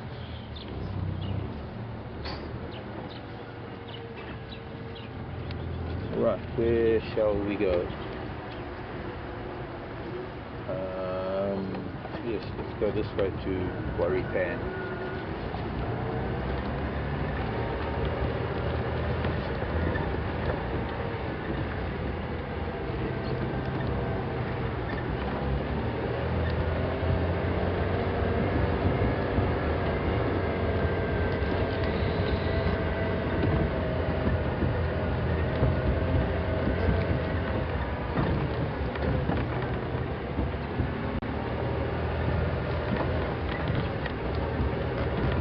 Time for a flower. Here's a flower.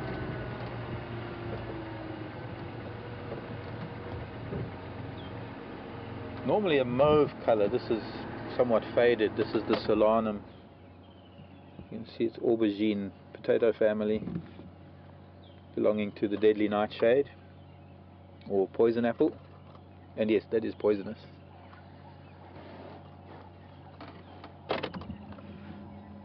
the seeds, I believe, can be an hallucinogenic of the fruit. The fruit looks like a little tomato, like a little cherry tomato, but it never gets red. It ripens sort of yellow with green stripes on it, similar to the typical watermelon type of color, but it's very small, like a little cherry tomato. Hippo tracks heading out.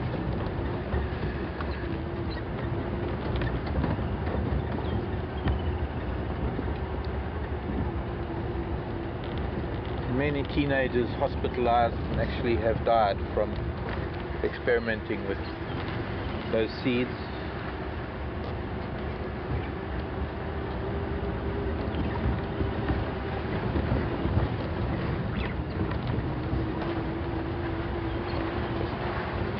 Not a good thing to do anything drug related. Nature has some very strong alkaloids that can kill a human very quickly.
Looks like this hippo was walking here recently after the rain this morning. And you often find hippo will be out of the water weather like this for grazing if they have a mind to it. Sometimes you'll find even in the winter months when it gets very dry they need to supplement some of their grazing with daytime grazing. Their nighttime grazing is insufficient.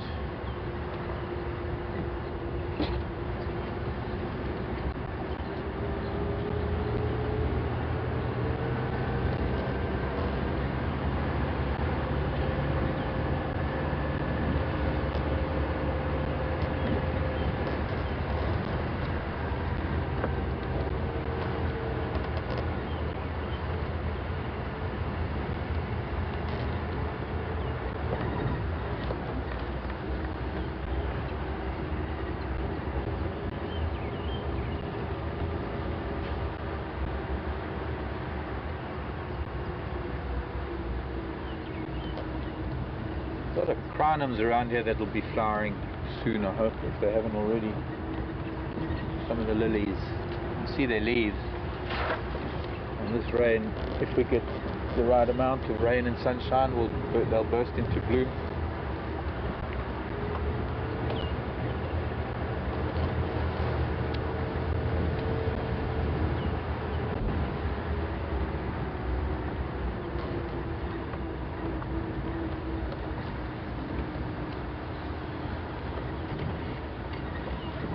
Fortunately though, one downside to this rain is it washed away tracks.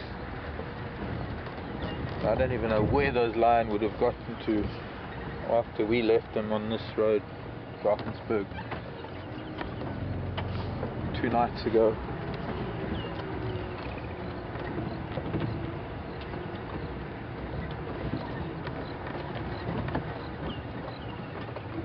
At the moment only hippo tracks, fresh tracks from this morning.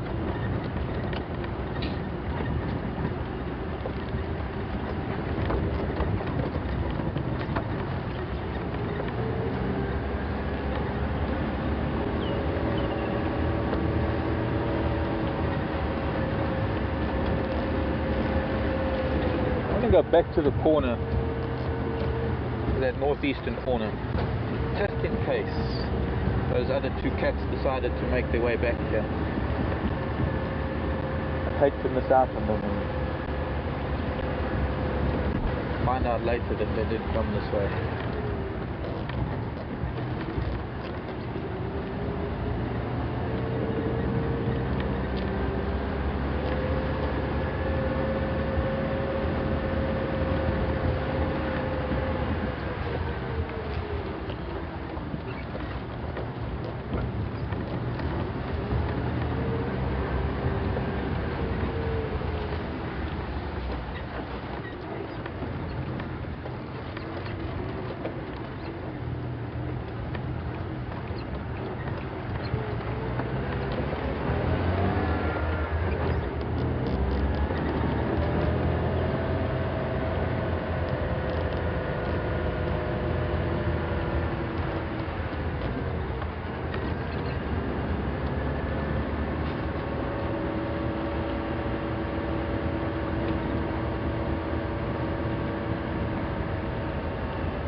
Sorry, Dove.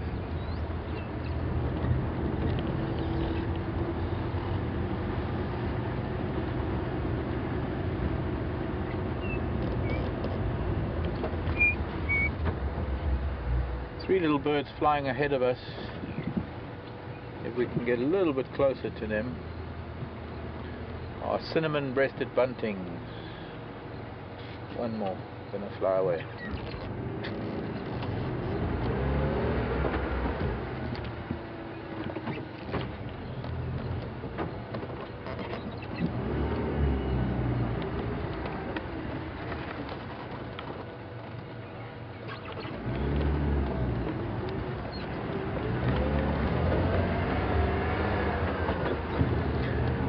Old lion track, but it's not old as in days old, it's hours old, been rained on.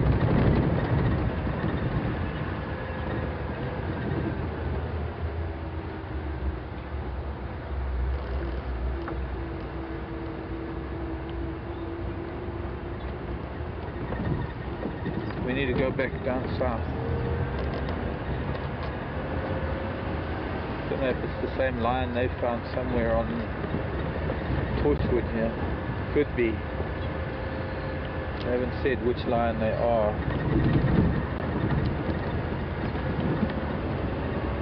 But this could be the Matimba male that we saw the other day. I only saw one track, been virtually flattened by the rain. But deep enough sand that it's held its shape.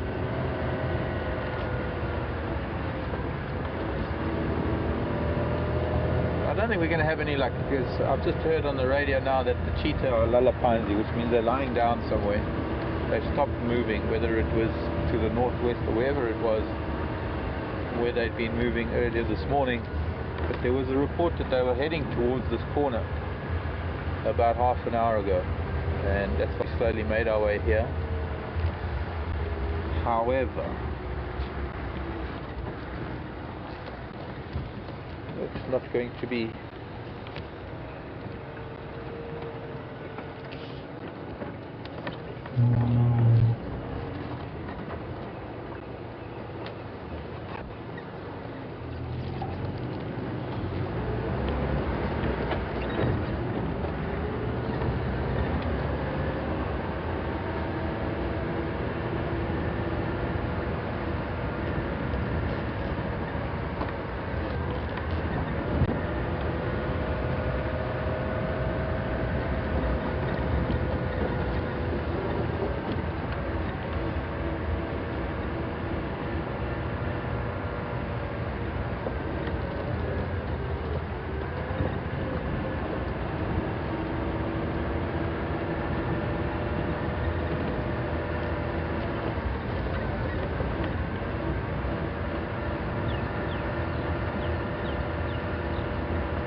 light is changing.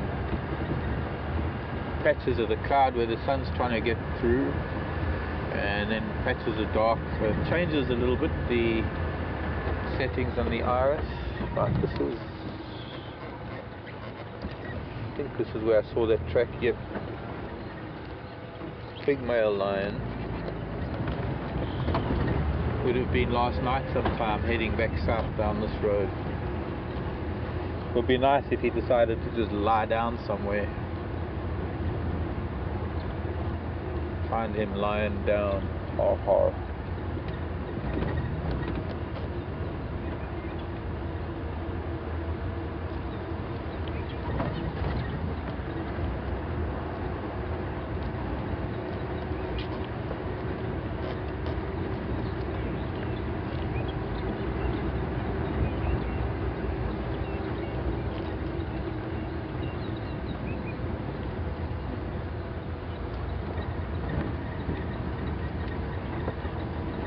He was running here. Some deeper tracks there that have also held through the rain. I guess he was even running, he was even moving while it was raining. That could have been this morning. There have been a couple of vehicles that have driven here, so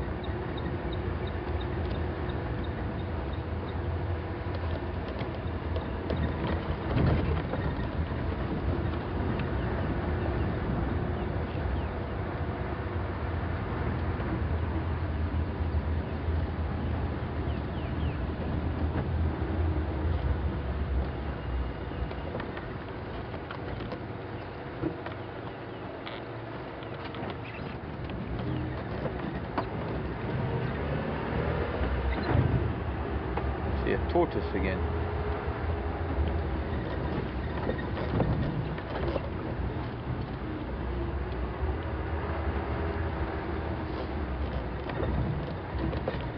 I thought I saw a tortoise.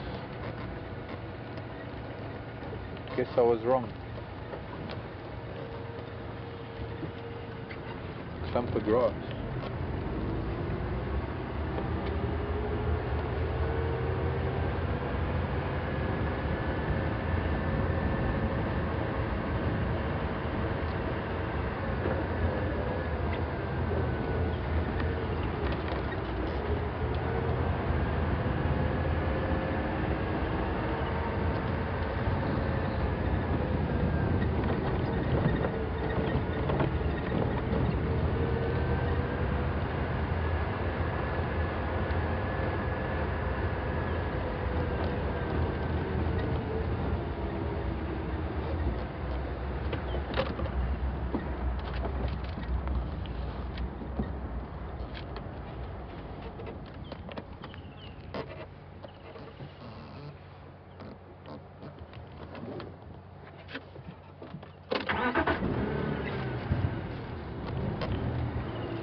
From coming.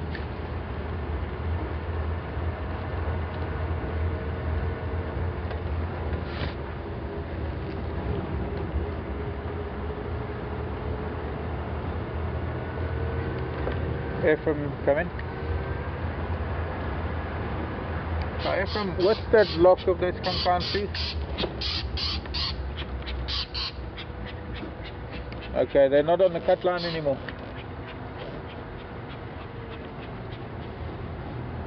We've just been sworn at by a lilac-breasted roller. Screamed at us driving underneath its tree. Yeah, so those cheetah are now on Whipplezip, sadly. And these lion tracks.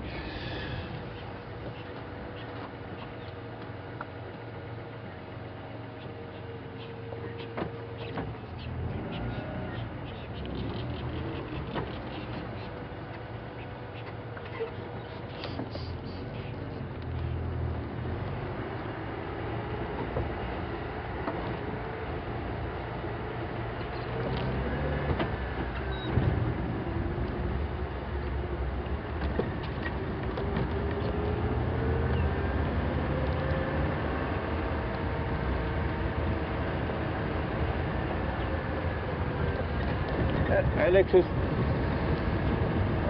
is mentioning that some people are inquiring about the Jigger, the other vehicle.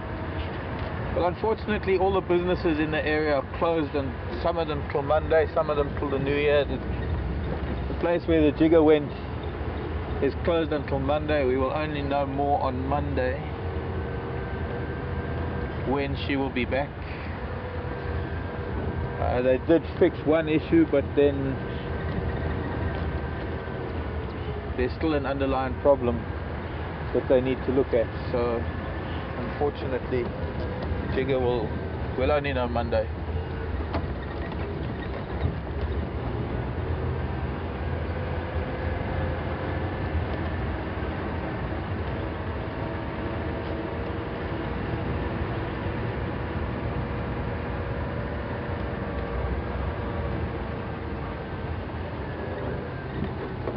I think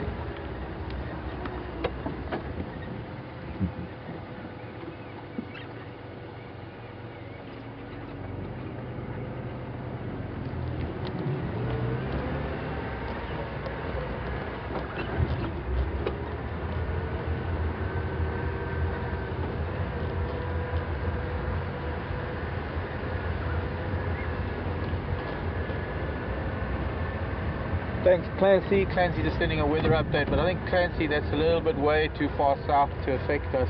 Talking about Mbaban, which is Swaziland, and that weather will not affect us much. But it is an overall overcast day down here in the Lowveld. I'm sure that it'll be pretty much like this for the next day. A bit of thick cloud and then very light colored clouds, waves of cloud that sometimes will bring in a bit of rain. The ceiling it's covered from horizon to horizon, so I guess that is the easiest weather forecast. When you've got cloud cover that is 360 degrees horizon to horizon, rain over the lion tracks. Oh, you can actually see it nicely here because the ground is soft. Almost where we started with them yesterday. I'll go back a little bit to be able to see these lion tracks quite nicely. We've been following him all the way from when we came back onto Cheetah Cut Line.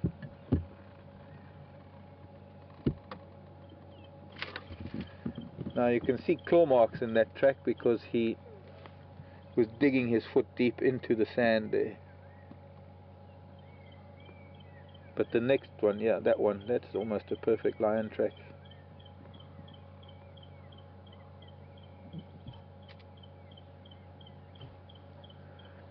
Towards the end of the rain, because there's clearly rain on top of the track, but there's also loose sand in the track that the rain didn't quite wash away. So it was sort of the last few drops of rainfall when this lion was walking here, which I'm guessing was sort of around 6 o'clock this morning, just before we started drive. We were wondering whether we were going to need to start the drive in the little shelter in the open area, and then lo and behold came 6 o'clock and stopped drizzling.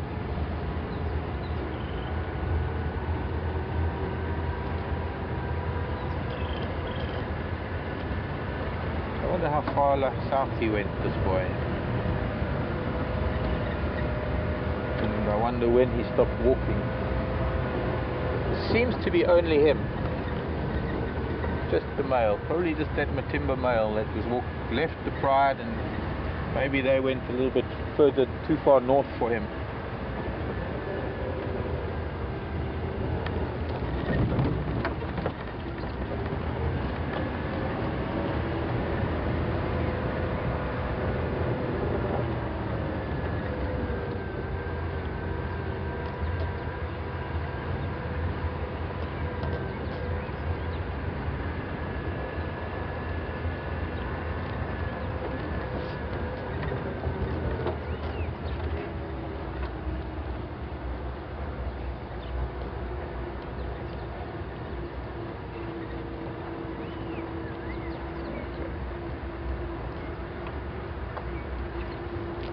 No, I didn't. Sorry, Alex. I had you turned down. Now I've got to switch microphones to talk to Alex.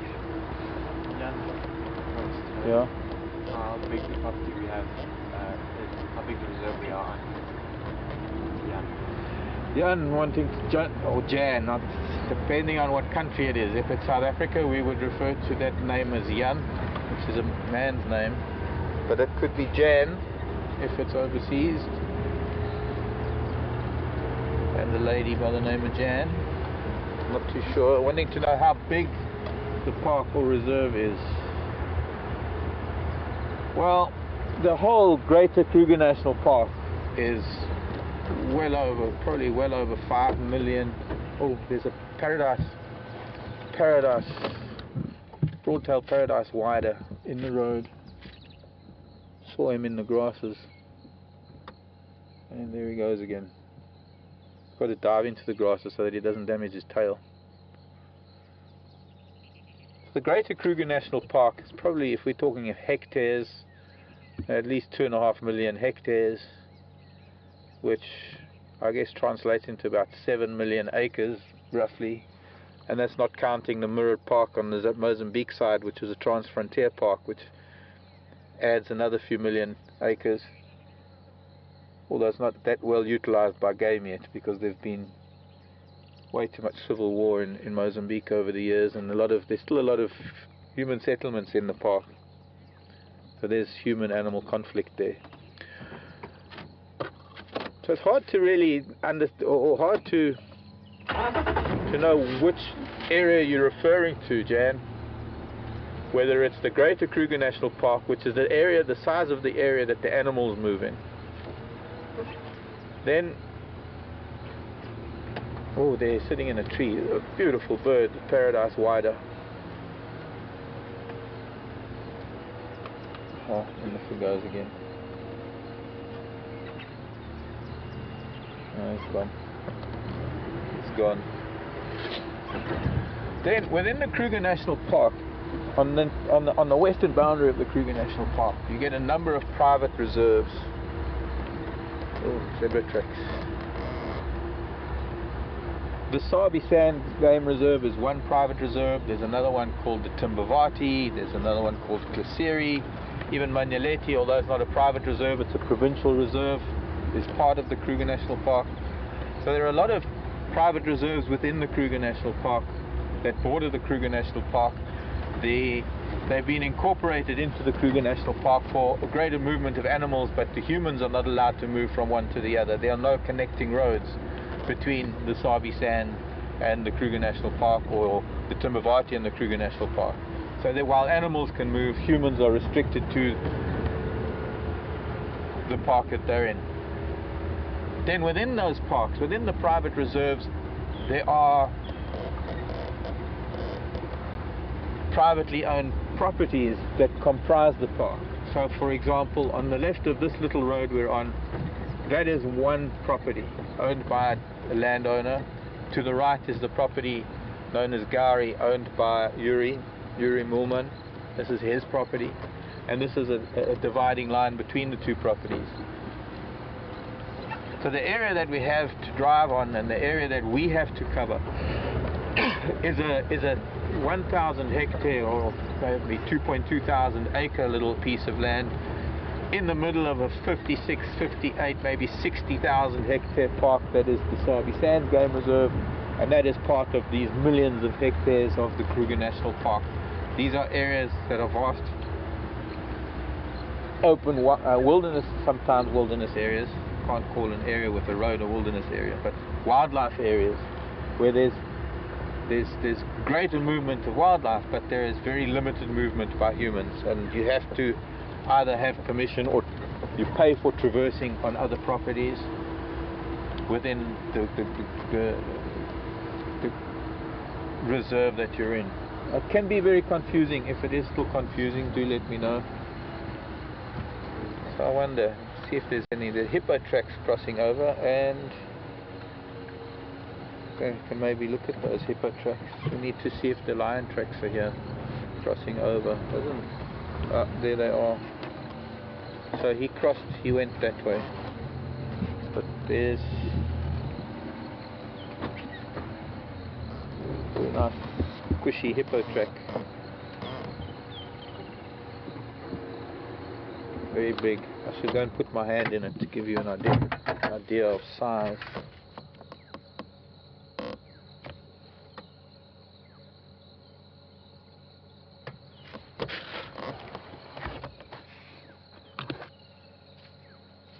Are you on this one? All three. All three? Yeah, I'll zoom in on one if you want.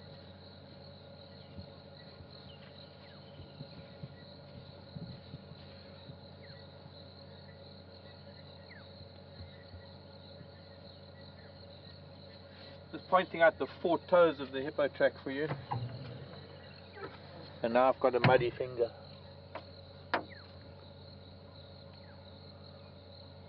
Give me your jacket. Wipe it on your shirt. Can't do that. It's only mud. So we lost the hippo and we lost the lion. This exact point. Oh, oh.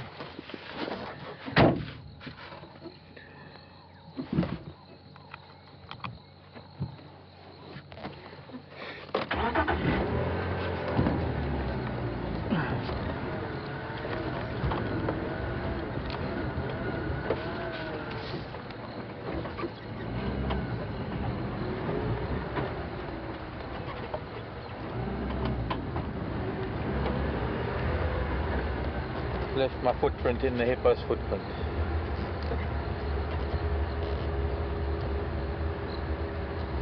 I get a kick out of standing in the same spot that other animals stand in, and one of the best is, of course, the elephant.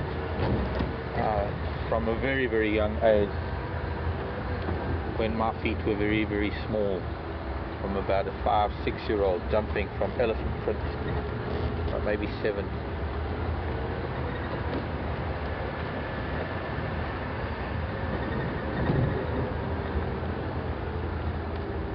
Also lion prints.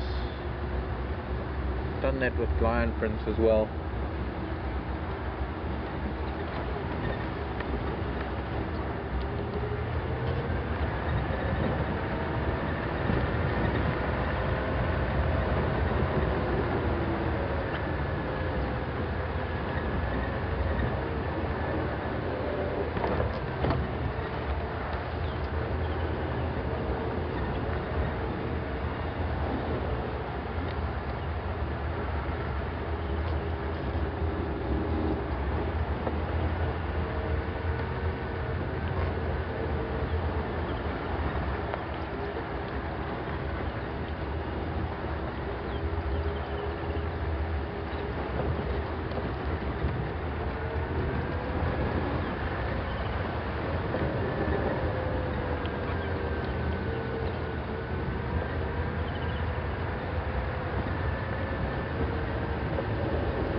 There's a creeper in that tree, but we wouldn't have been able to see its flowers because they're on the other side.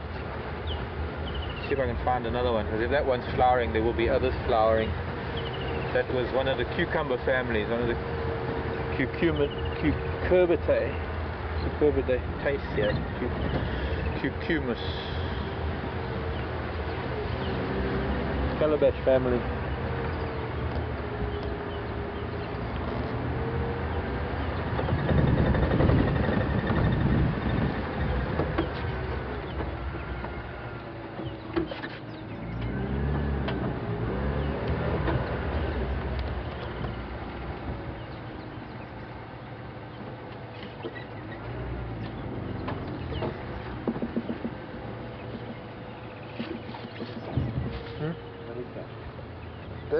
This is civet. That was mongoose back there. The very point there with the very pointy toes. White-tailed mongoose probably. Very long claws.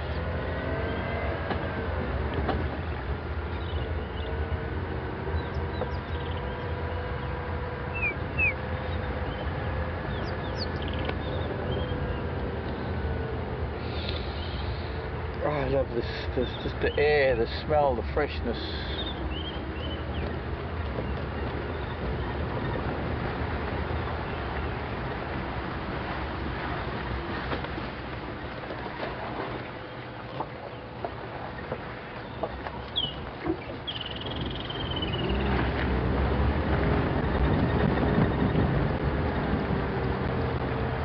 I think I missed about 20 years of this beautiful smell of freshness and growth and life, as being a smoker for a long time, and having stopped was 11.5 years now. Sad how much I missed of that, because you do miss it if you're a smoker. It's to Twin Dams Road, I think.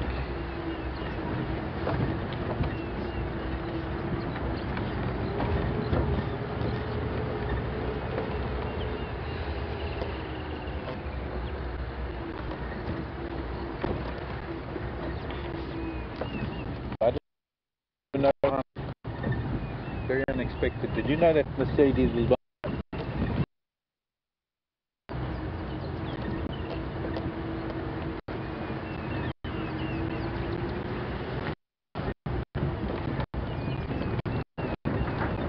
one forgets that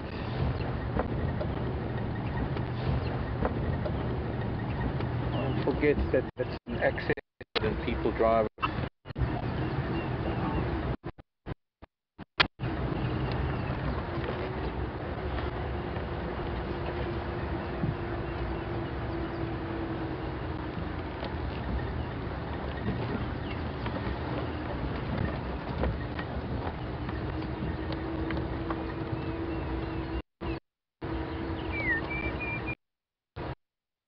There's a deer calling earlier there.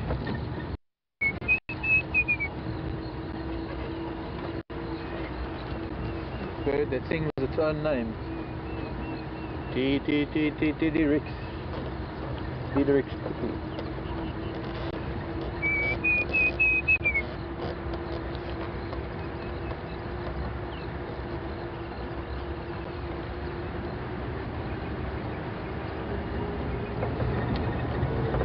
Well,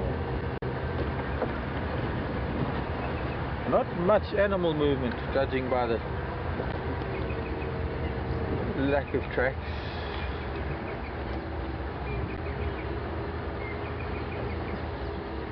Jacobin cuckoo calling.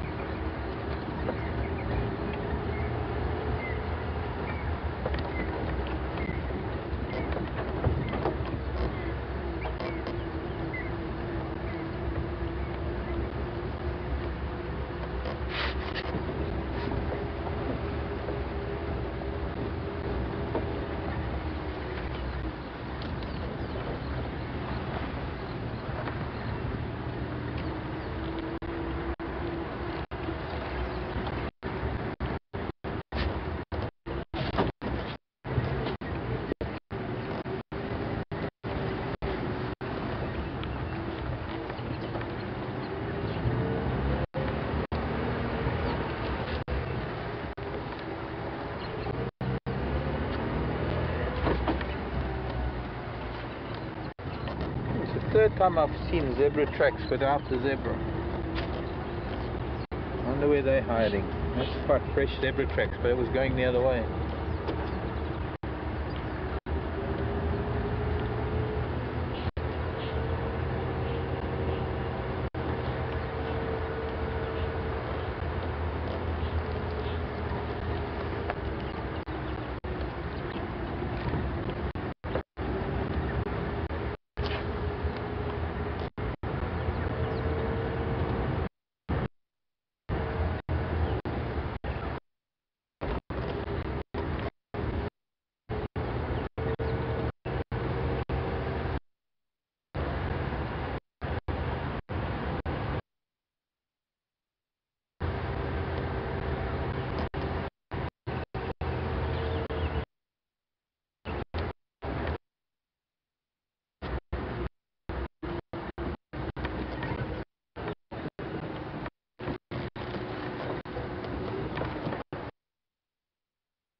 Some stage today we're going to need to find these zebra.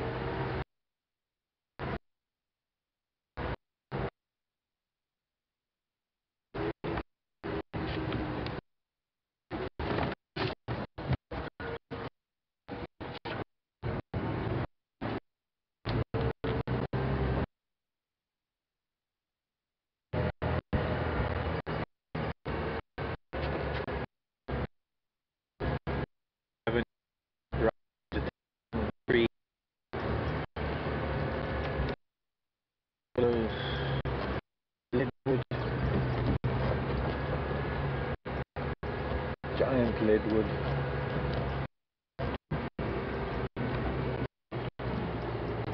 Giant buffalo for the head.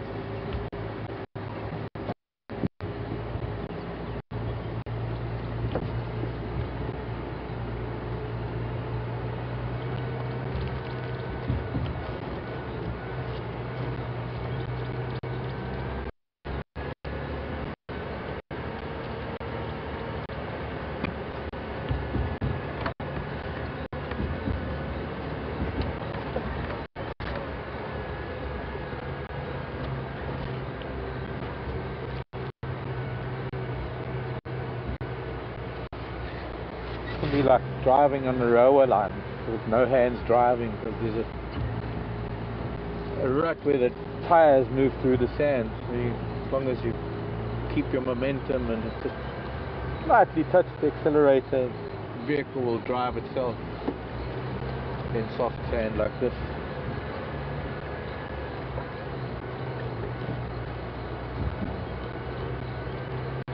Lets me look around a little bit more.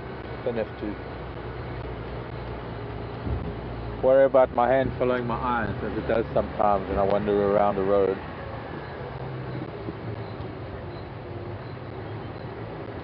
I remember that buffalo thorn coming down. I remember an elephant pushing it. I was sitting there watching him. It's still alive, that buffalo thorn.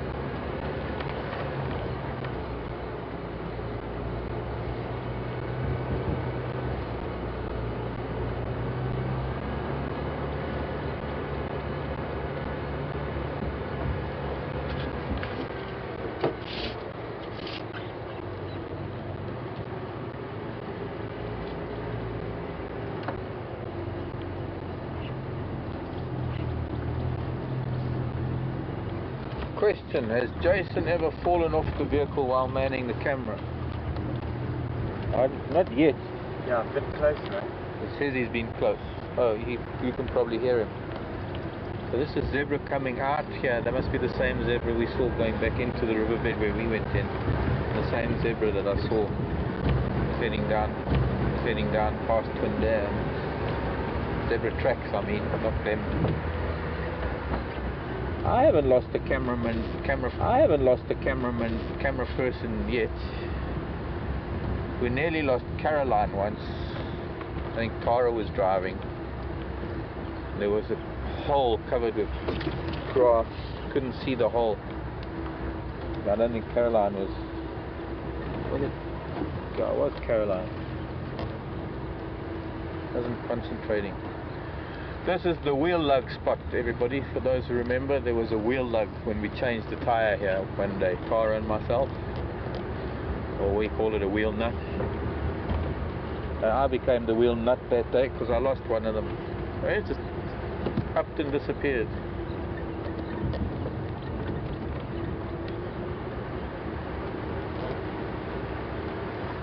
While we were changing the tyre.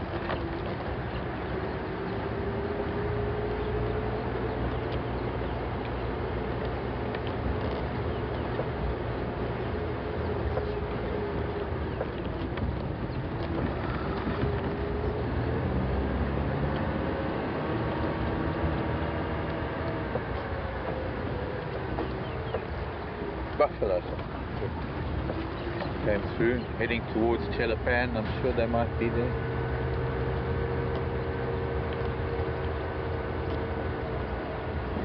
Okay, thanks.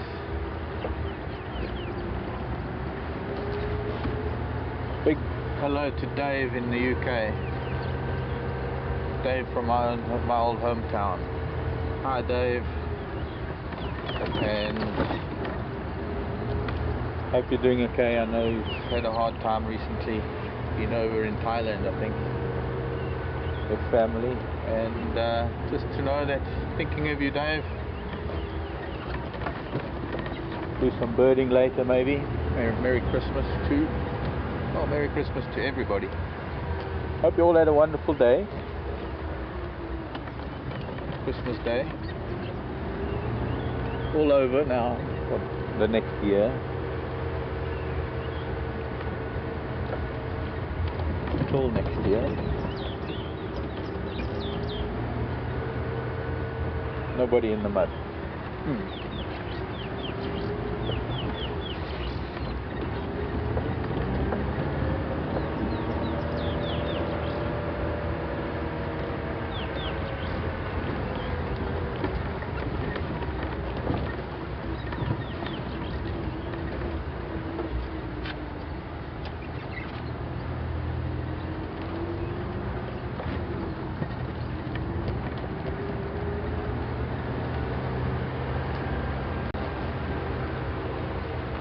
So I think temperatures will warm up by this afternoon. I think it's quite normal for a morning like this after rain, after a very hot day the previous day, after having had a high pressure system move through, and then now this low pressure cold front that has come in, brought with it some rain, very damp and wet conditions. Generally it does make a difference to game viewing, harder to find the animals. So with it warming up a little bit, you can feel it already. It's also going to increase the humidity, I'm sure, because there's a lot of water around, and maybe it'll have an impact on our game viewing this afternoon. I've done a fair amount of road work this morning, covering a number of different roads. There are still probably going to be... Oh, hello girls. Yeah, you see, if they don't get up, this is what animals are doing.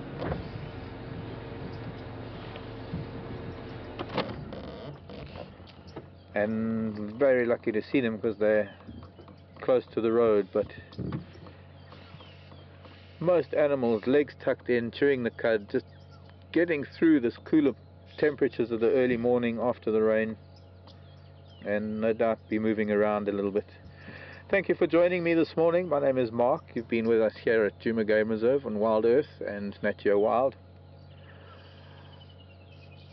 #Safari Live, and we'll see you this afternoon. Thanks from Jason and Alex back in FC, from all of us in fact.